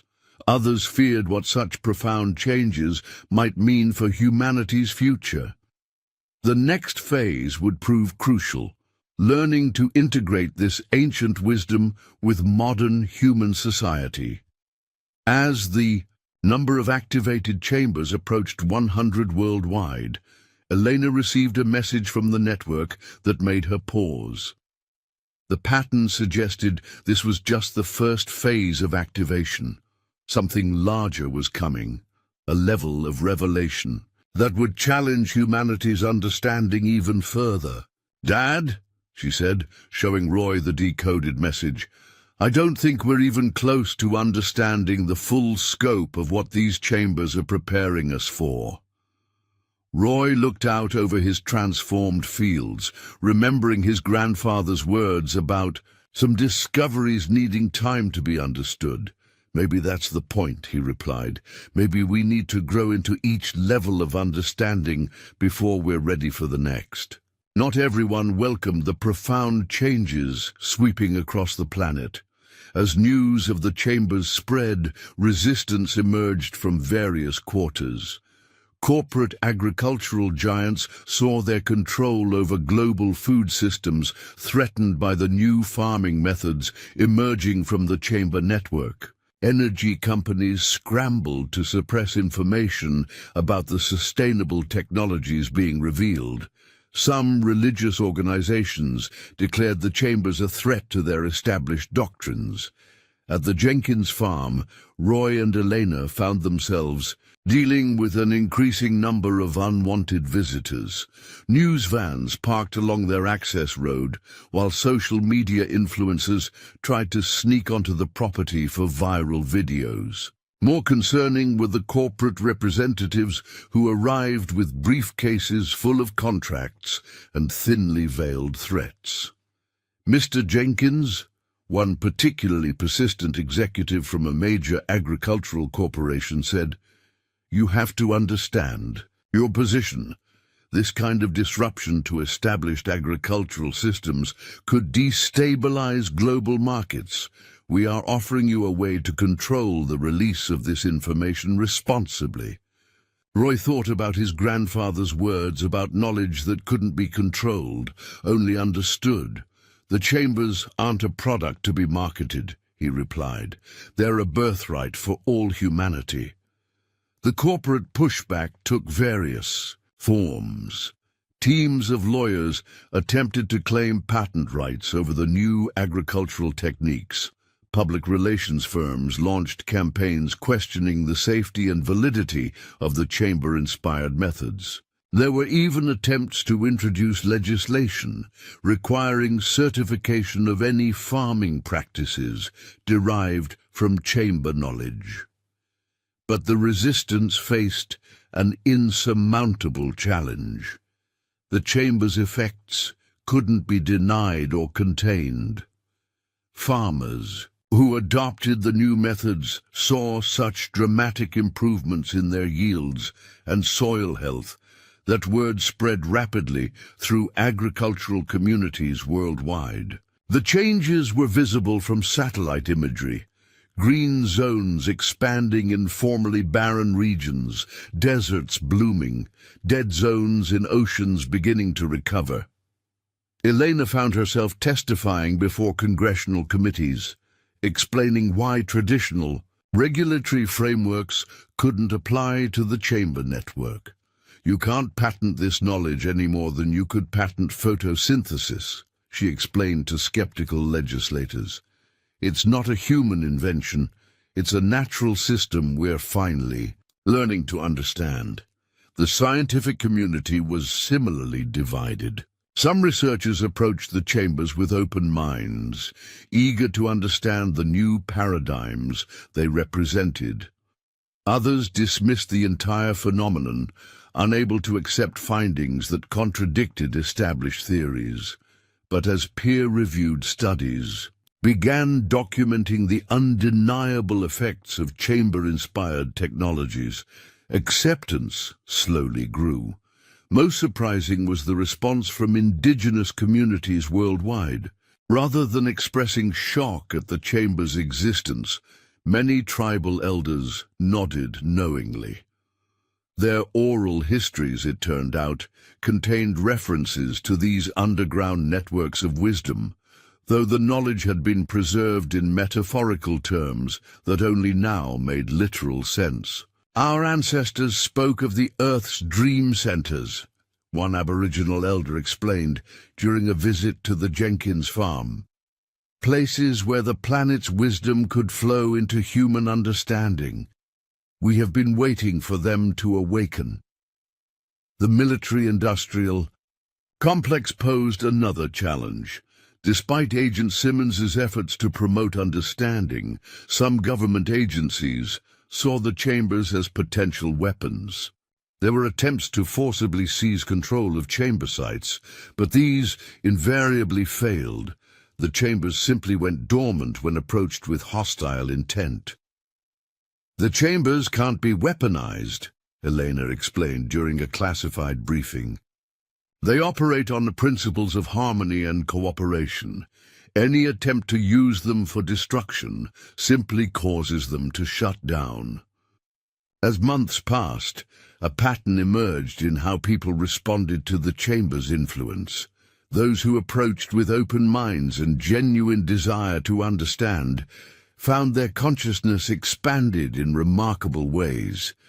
Those who sought to control or exploit the knowledge found themselves unable to access it at all.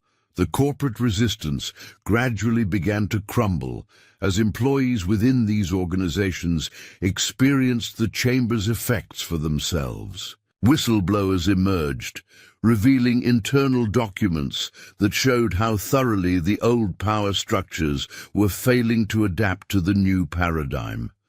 Perhaps most significant was the grassroots acceptance that spread through ordinary communities. People didn't need to understand the complex science behind the chambers to recognize their positive effects. They could see it in their gardens, feel it in the air, sense it in the changing relationships between humans and the natural world. Local farmers who had initially scoffed at Roy's crazy light show became regular visitors to the demonstration. Plots at his farm. They couldn't deny the results they saw with their own eyes: healthier crops, restored soil, weather patterns that seemed to cooperate rather than destroy.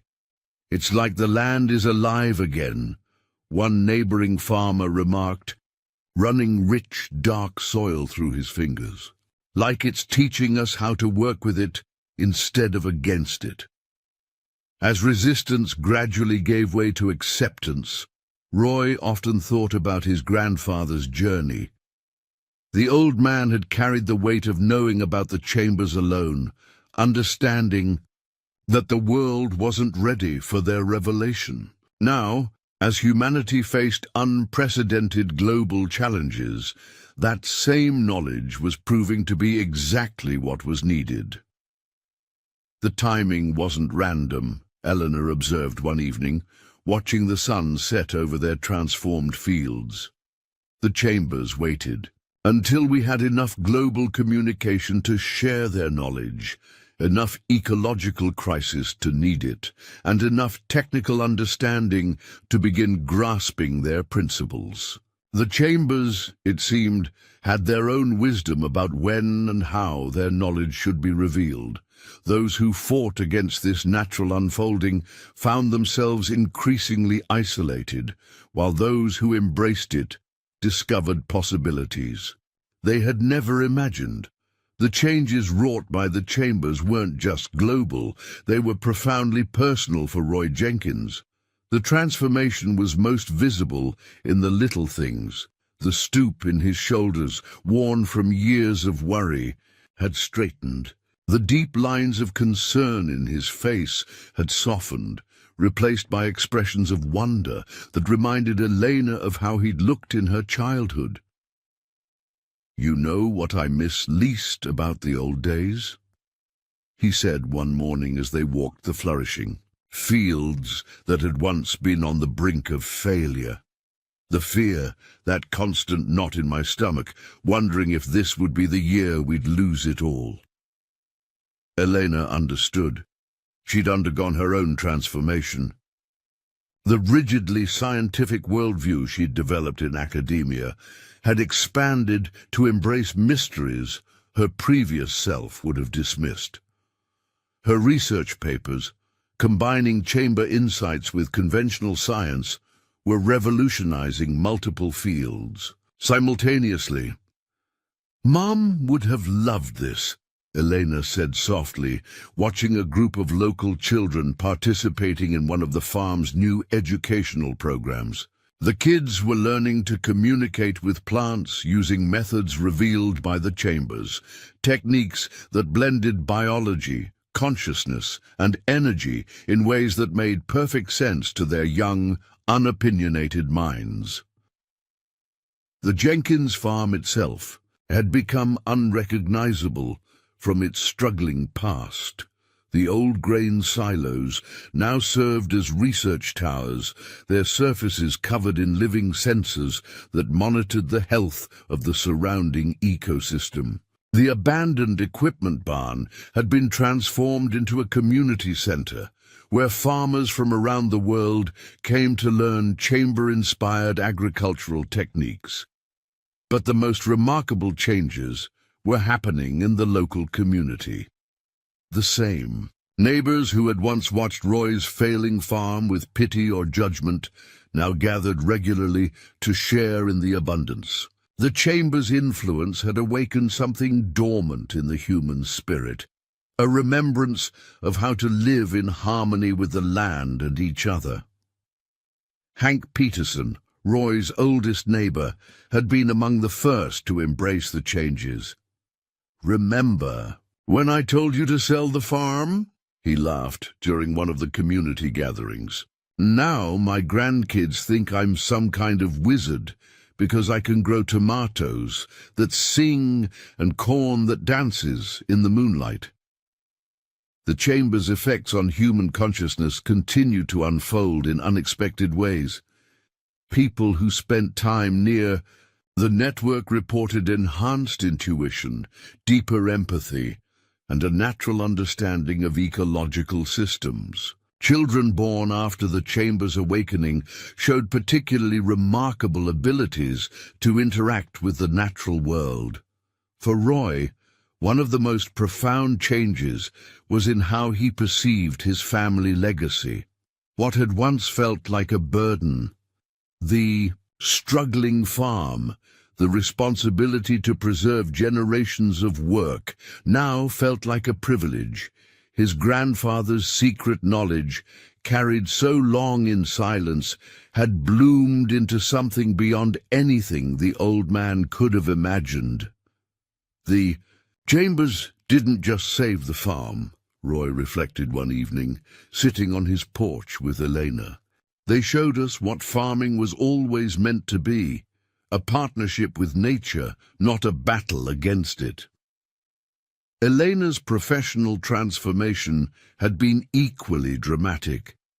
Her archaeological expertise had evolved into something entirely new, discipline that combined earth sciences with the chamber's revelations about consciousness and energy. She found herself bridging the gap between scientific skeptics and those who intuitively understood the chamber's wisdom. "It's like waking up from a dream," she explained to a group of visiting scientists. "We thought we were studying separate subjects, archaeology, biology, physics, consciousness. The chambers showed us they're all aspects of one living system." The changes rippled through the community in countless ways. The local diner, where farmers had once gathered to complain about weather and crop prices, now hosted lively discussions about quantum agriculture and conscious ecosystems. The high school had started an innovative program combining traditional sciences with chamber-inspired wisdom, attracting students from across the country. Maria's presence, though physically absent, seemed stronger than ever. Roy often felt her influence in the way the chambers had brought him and Elena closer, healing the distance that had grown between them after her death. "Your mother always said everything happens for a reason," he told Elena. "I never really believed it until now."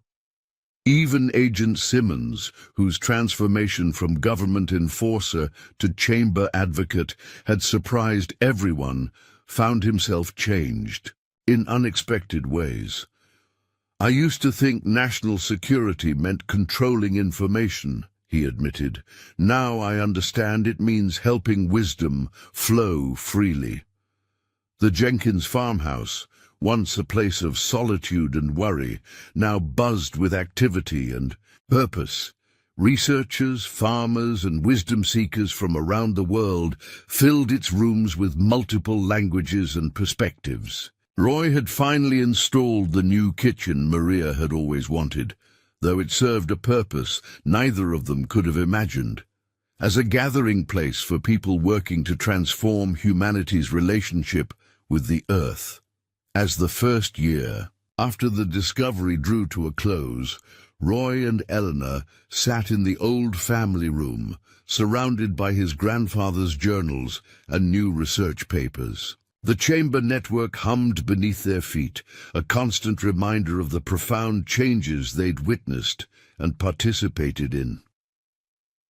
"Do you ever wonder," Elena asked, "if Grandpa knew what would happen when he kept this secret? If he saw all of this coming?"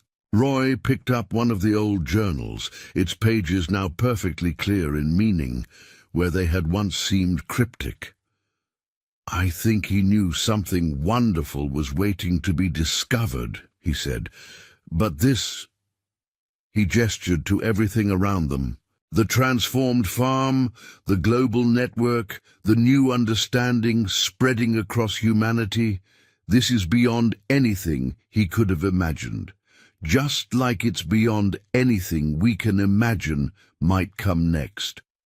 In that moment, sitting in the farmhouse, where generations of Jenkins had weathered storms both literal and figurative, Roy felt a deep peace. The desperate search for water that had led him to dig that fateful well had opened something far more precious, a wellspring of wisdom that could nourish not just his land, but the entire world. Outside, the fields that had once been barren, now pulsed with life and possibility. The secret his grandfather had protected had finally found its moment to flower, transforming not just a failing farm, but humanity's understanding of its place in the living cosmos. 18 months after the discovery, the chambers began revealing something new. It started with subtle changes in the crystalline tree's patterns, configurations that even Elena's advanced understanding couldn't decode. The sphere in the original chamber had started pulsing with unprecedented rhythms, creating harmonics that seemed to reach far beyond Earth's atmosphere. "Dad, look at this," Elena called out one morning, her eyes fixed on monitoring equipment that had been installed in the main chamber. The data streams showed energy patterns unlike anything they'd previously encountered. "It's like the network is preparing for something." Scientists around the world reported similar phenomena from other chamber sites. The Guatemalan pyramids' patterns had begun synchronizing with celestial events.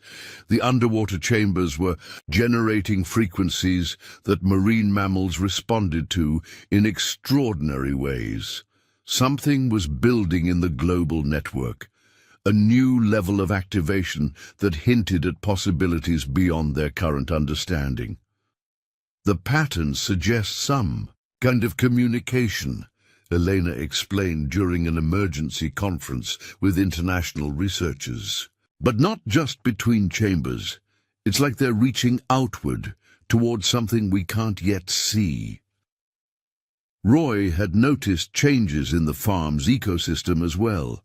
The crops weren't just growing with enhanced vigor, they were developing characteristics that defied conventional biology. Plants showed signs of consciousness that even the chamber's previous revelations hadn't prepared them for. The very soil seemed more alive, more responsive to human intention and thought. Late one night, as Roy made his usual check of the original chamber, he witnessed something extraordinary. The sphere had begun projecting what looked like star maps, but they showed configurations that no astronomer recognized. The crystalline trees' patterns had aligned themselves with these projections, creating a three-dimensional model of what appeared to be interstellar pathways. It's not just a planetary network, Elena realized, studying the new patterns. The chambers are part of something much larger, a galactic communication system that's been dormant all this time. The implications were staggering. The chambers hadn't just been waiting for humanity to reach a certain level of technological advancement. They had been preparing Earth for integration into a larger cosmic community. The agricultural and ecological knowledge they'd been sharing was just the first step in a much grander process. "Look at these energy signatures," Dr. Rodriguez, now a regular collaborator at the farm, pointed out. "They're identical to signals astronomers have been detecting from supposedly empty regions of space. The chambers aren't just teaching us, they're announcing our readiness to something out there." The Global Chamber Network began exhibiting new capabilities. Sites that had previously focused on ecological restoration started generating patterns related to space-time physics. Agricultural chambers began showing connections between Earth's biosphere and similar systems on other worlds. The knowledge being revealed expanded exponentially, as if some cosmic threshold had been crossed. Roy found himself thinking about his grandfather's final journal entries, which had hinted at something beyond the immediate revelations. "The lights in the earth are but reflections of the lights above. When we learn to read one, we will understand the other." The changes weren't just theoretical. Practical applications of the new knowledge began emerging. Chamber-inspired technology started showing ways to generate clean energy that tapped into the same principles, powering stars. Medical researchers discovered healing techniques that worked with the body's own energy fields in ways that merged ancient wisdom with futuristic science.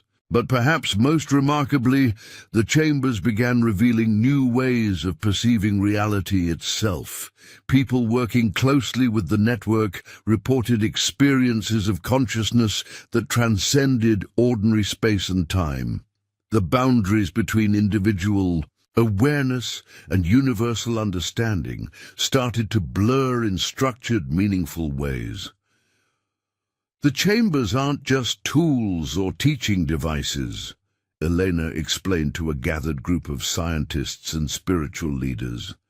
"They're interfaces between different levels of reality, bridges between the physical and the cosmic." The Jenkins farm, as the site of the first awakened chamber, continued to be at the forefront of these new developments. The original crystalline tree had grown more complex, its patterns now incorporating what appeared to be messages from similar networks on other worlds. The sphere had become a sort of translating device, helping humanity understand concepts that their languages had no words for. "It's like we've been living in 2 dimensions and suddenly discovered the third," Roy mused, watching as visitors to the chamber experienced profound shifts in consciousness. "And now we're learning there are many more dimensions to understand." Agricultural practices, inspired by the new revelations, began producing food that wasn't just physically nutritious, but energetically enriching. The connection between consciousness and matter, between intention and manifestation, became clearer as the chambers revealed more of their knowledge. But with these expanded horizons came new responsibilities. The chambers were showing humanity its place in a much larger community of conscious beings, teaching them the protocols and principles necessary for cosmic citizenship. The knowledge wasn't just about advancing technology or understanding, it was about growing into their role as guardians of life itself. "We're not just saving the farm anymore," Roy said to Elena one evening as they watched strange lights dance between the chamber networks and the stars above. "We're part of something that's been in motion since before humans walked the earth. The real question is, are we ready for what comes next?" The chamber's answer seemed to be unfolding day by day, revelation by revelation, expanding humanity's horizons in ways that both thrilled and humbled those who witnessed it. The next phase of the journey was just beginning. 2 years to the day after Roy Jenkins first discovered the mysterious opening while digging for water, he stood on his porch at dawn, watching the sun rise over a landscape transformed. The farm that had once been on the brink of foreclosure had become a beacon of hope for the entire world, but more than that, it had become a gateway to humanity's next great adventure.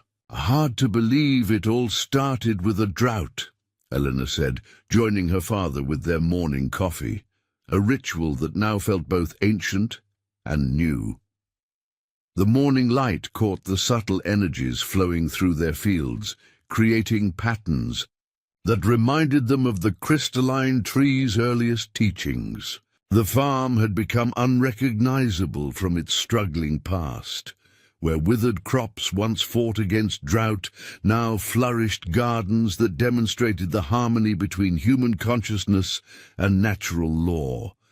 The old grain silos had been transformed into research towers that connected with the chamber network, their surfaces alive with the same living circuitry they'd first seen in the underground chamber. But the most profound changes weren't visible to the eye. The knowledge revealed by the chambers had spread across the planet, taking root in human consciousness like seeds planted in fertile soil. The old ways of fighting against nature had given way to an understanding of cooperation and harmony that was transforming every aspect of human civilization. "Your grandfather once told me," Roy said, his voice soft with memory, "that the land holds secrets for those who learn to listen. I thought he was just being poetic. Now I understand he was trying to prepare us for this." The original chamber, beneath their feet, hummed with energy, its crystalline tree now fully awakened and connected to a network that spanned not just the earth, but reached out to the stars themselves. The sphere that had first responded to their presence now served as a key to understanding messages from across the cosmos.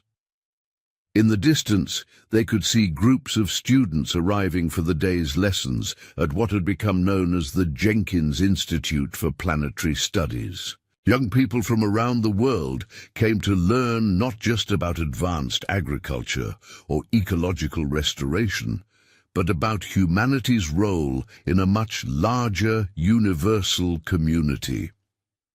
"Sometimes I miss the simplicity of the old days," Roy admitted, "when my biggest worry was about rainfall and crop prices."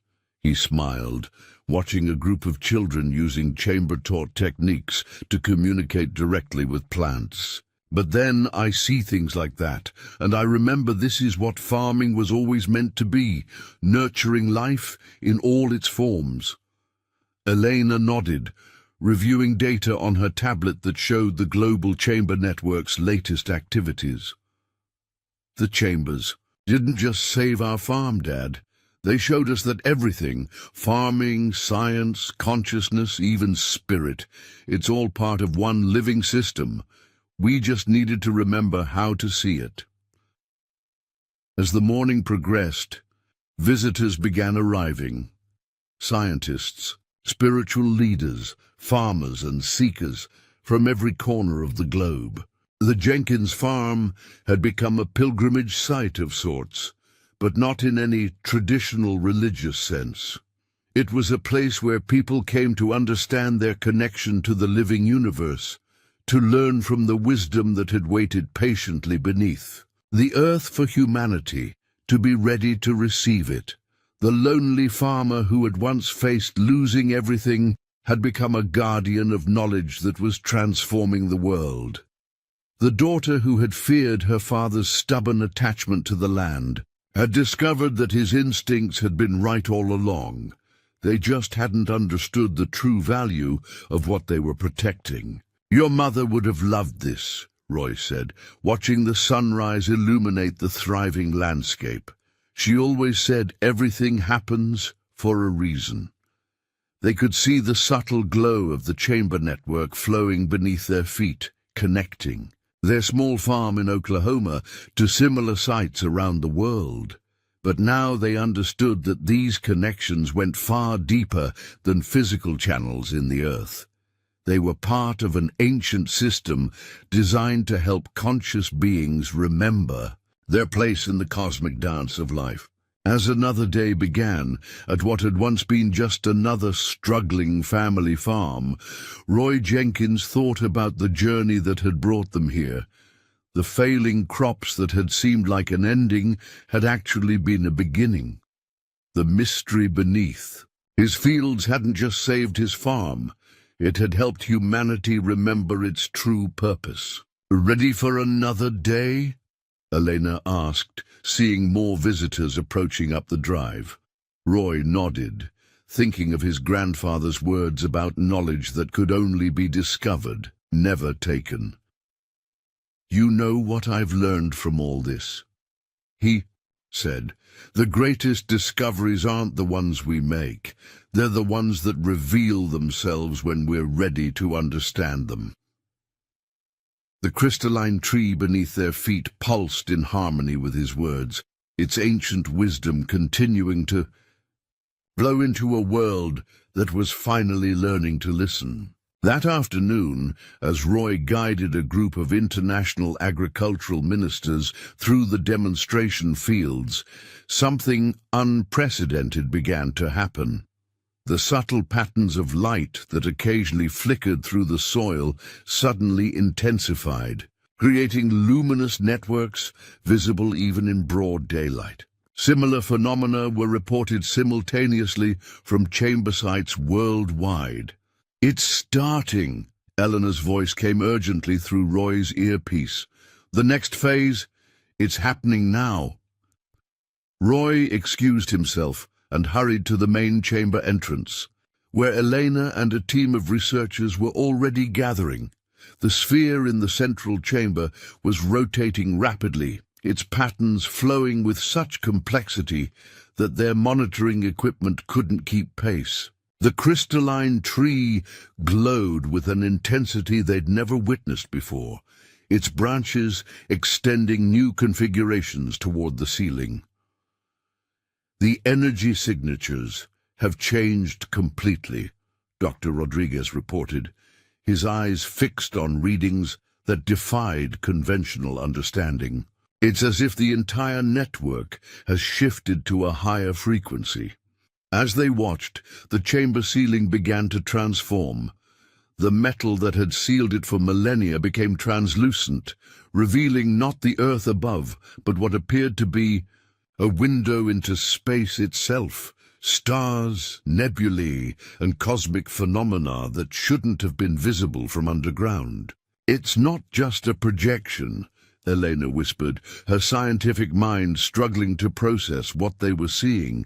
"It's a direct connection, a bridge between here and somewhere else."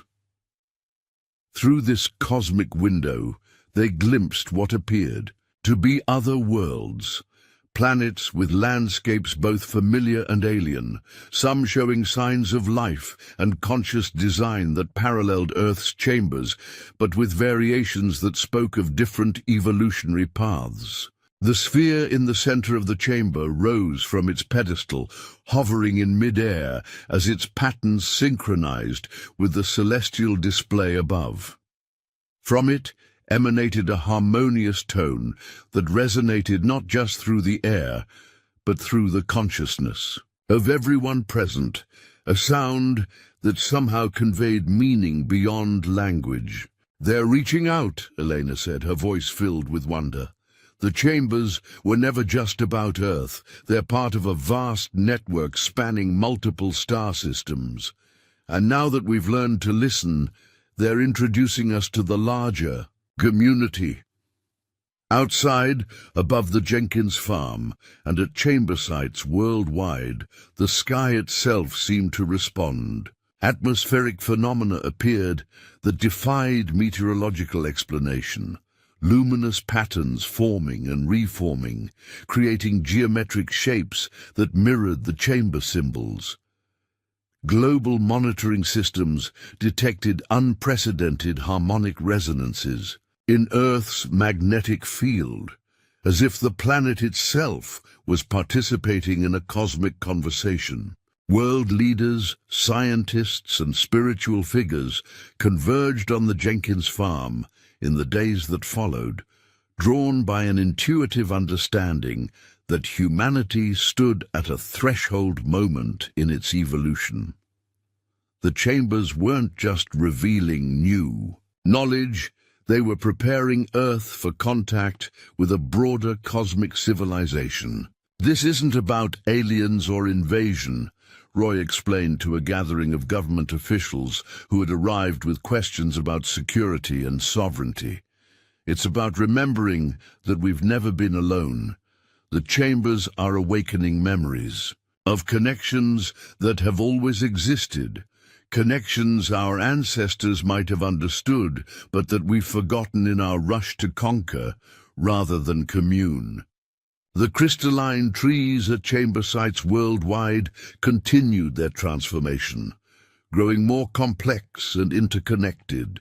The knowledge they shared became increasingly sophisticated, revealing principles of consciousness and cosmic harmony that transcended earthbound thinking.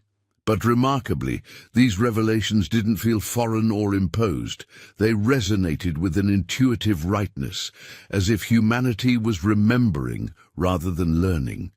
Children proved particularly receptive to these new understandings. Schools near chamber sites reported students spontaneously demonstrating abilities previously considered impossible: direct communication with plants and animals, intuitive grasp of complex ecological relationships, and a natural understanding of the interconnectedness of all life. "They're not becoming something else," Elena observed after studying these phenomena. "They're becoming more fully human, accessing potentials that have always been there, but that our separated consciousness couldn't recognize." The corporate and military resistance that had initially tried to control or suppress the chamber's influence had largely dissolved, replaced by a growing recognition that these ancient systems offered solutions to problems that conventional approaches couldn't solve.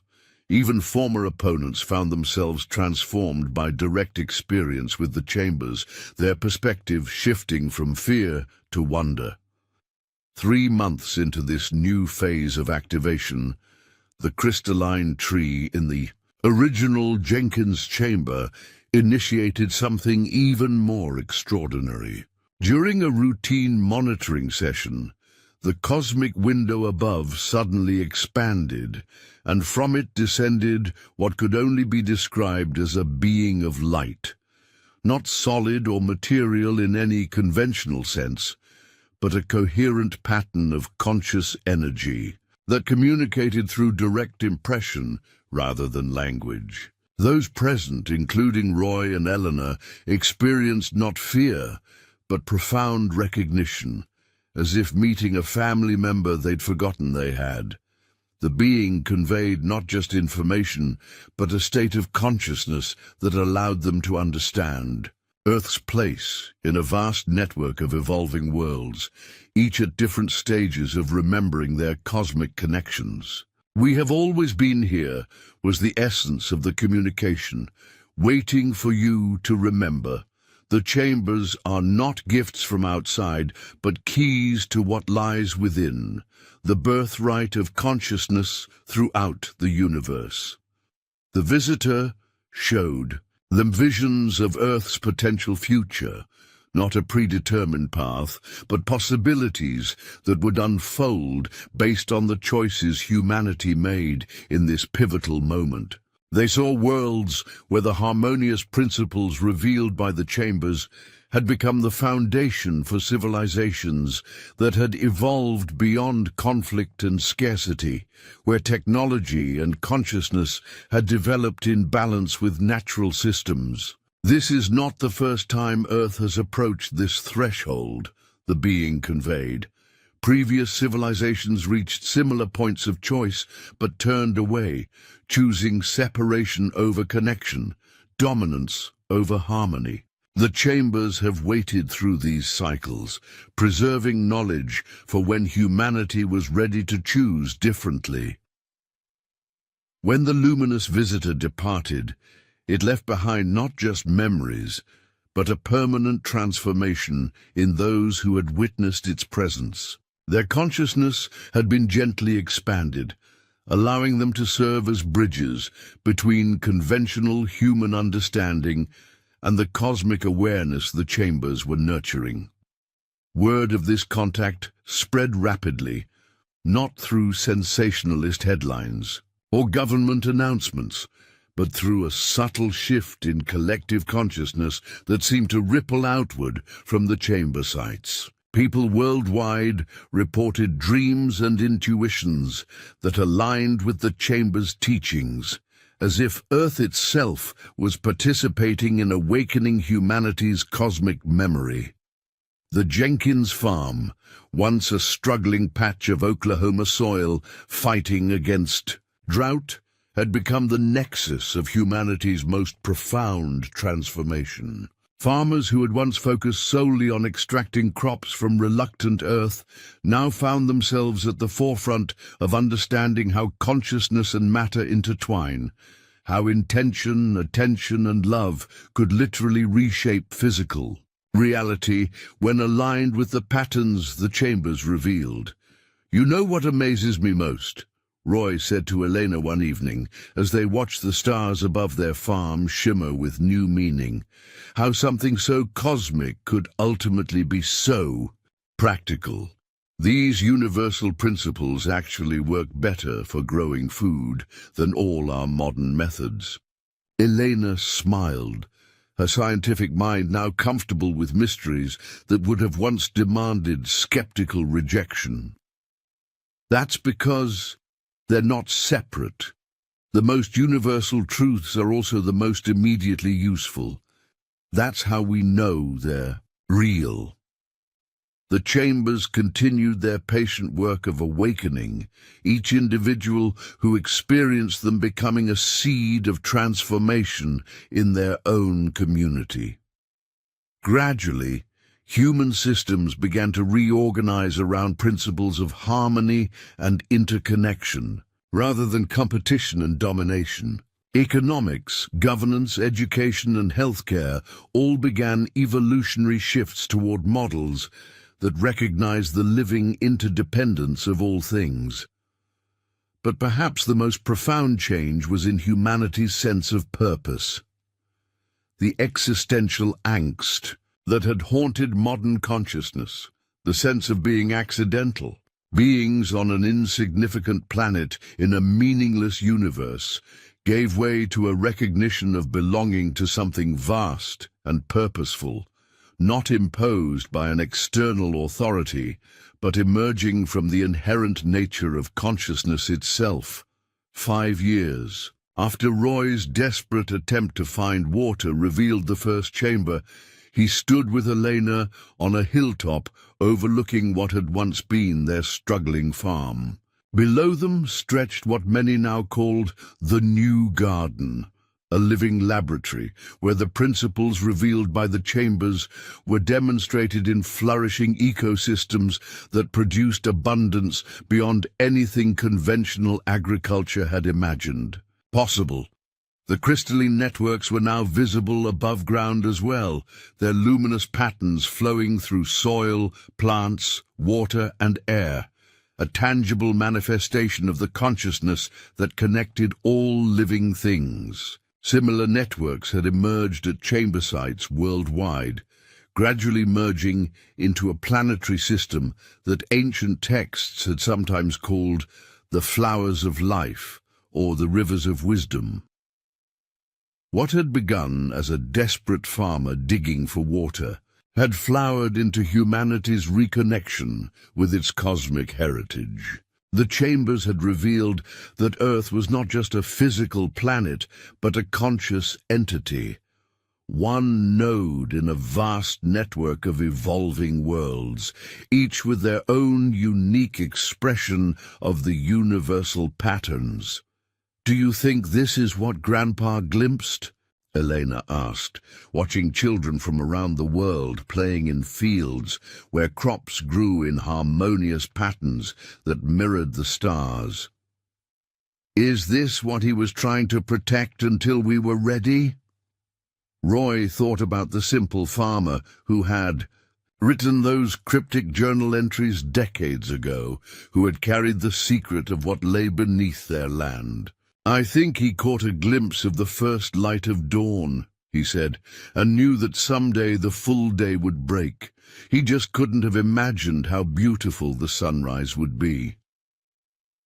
As twilight deepened over the new garden, the crystalline networks began their nightly illumination, connecting earth and sky in patterns of light that reminded all who saw them of the hidden harmony underlying apparent chaos. The chambers continued their ancient work of awakening, revealing that what humanity had long sought in the stars had always been waiting patiently beneath their feet, the wisdom to see that separation was an illusion, and that the universe itself was a garden waiting to be tended by conscious beings who remembered their purpose. From a desperate hole dug in search of water had flowed a wellspring of wisdom that was transforming not just a farm, not just a planet, but humanity's understanding of its place in a conscious cosmos. The ancient secret, locked away for millennia, had finally found its moment to flower in a world that had evolved enough to nurture rather than fear its revelations. Roy Jenkins, once a lonely farmer facing foreclosure, now stood as a steward of humanity's cosmic awakening, proof that the most profound transformations often begin with the simplest acts. A man digging in the earth, searching for something to sustain life, and finding instead the key to understanding life itself.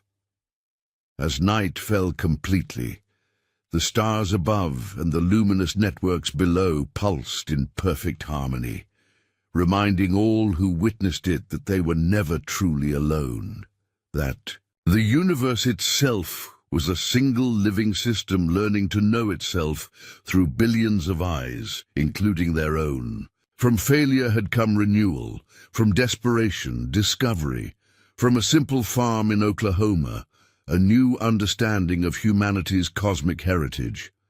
The bunker that Roy had uncovered hadn't just changed history, it had revealed that history itself was part of a much larger story, one that had been patiently waiting for humanity to reach the page where they were ready to read it. Up next, you've got 2 more standout stories right on your screen. If this one hit the mark, you won't want to pass these up. Just click and check them out. And don't forget to subscribe and turn on the notification bell so you don't miss any upload from us.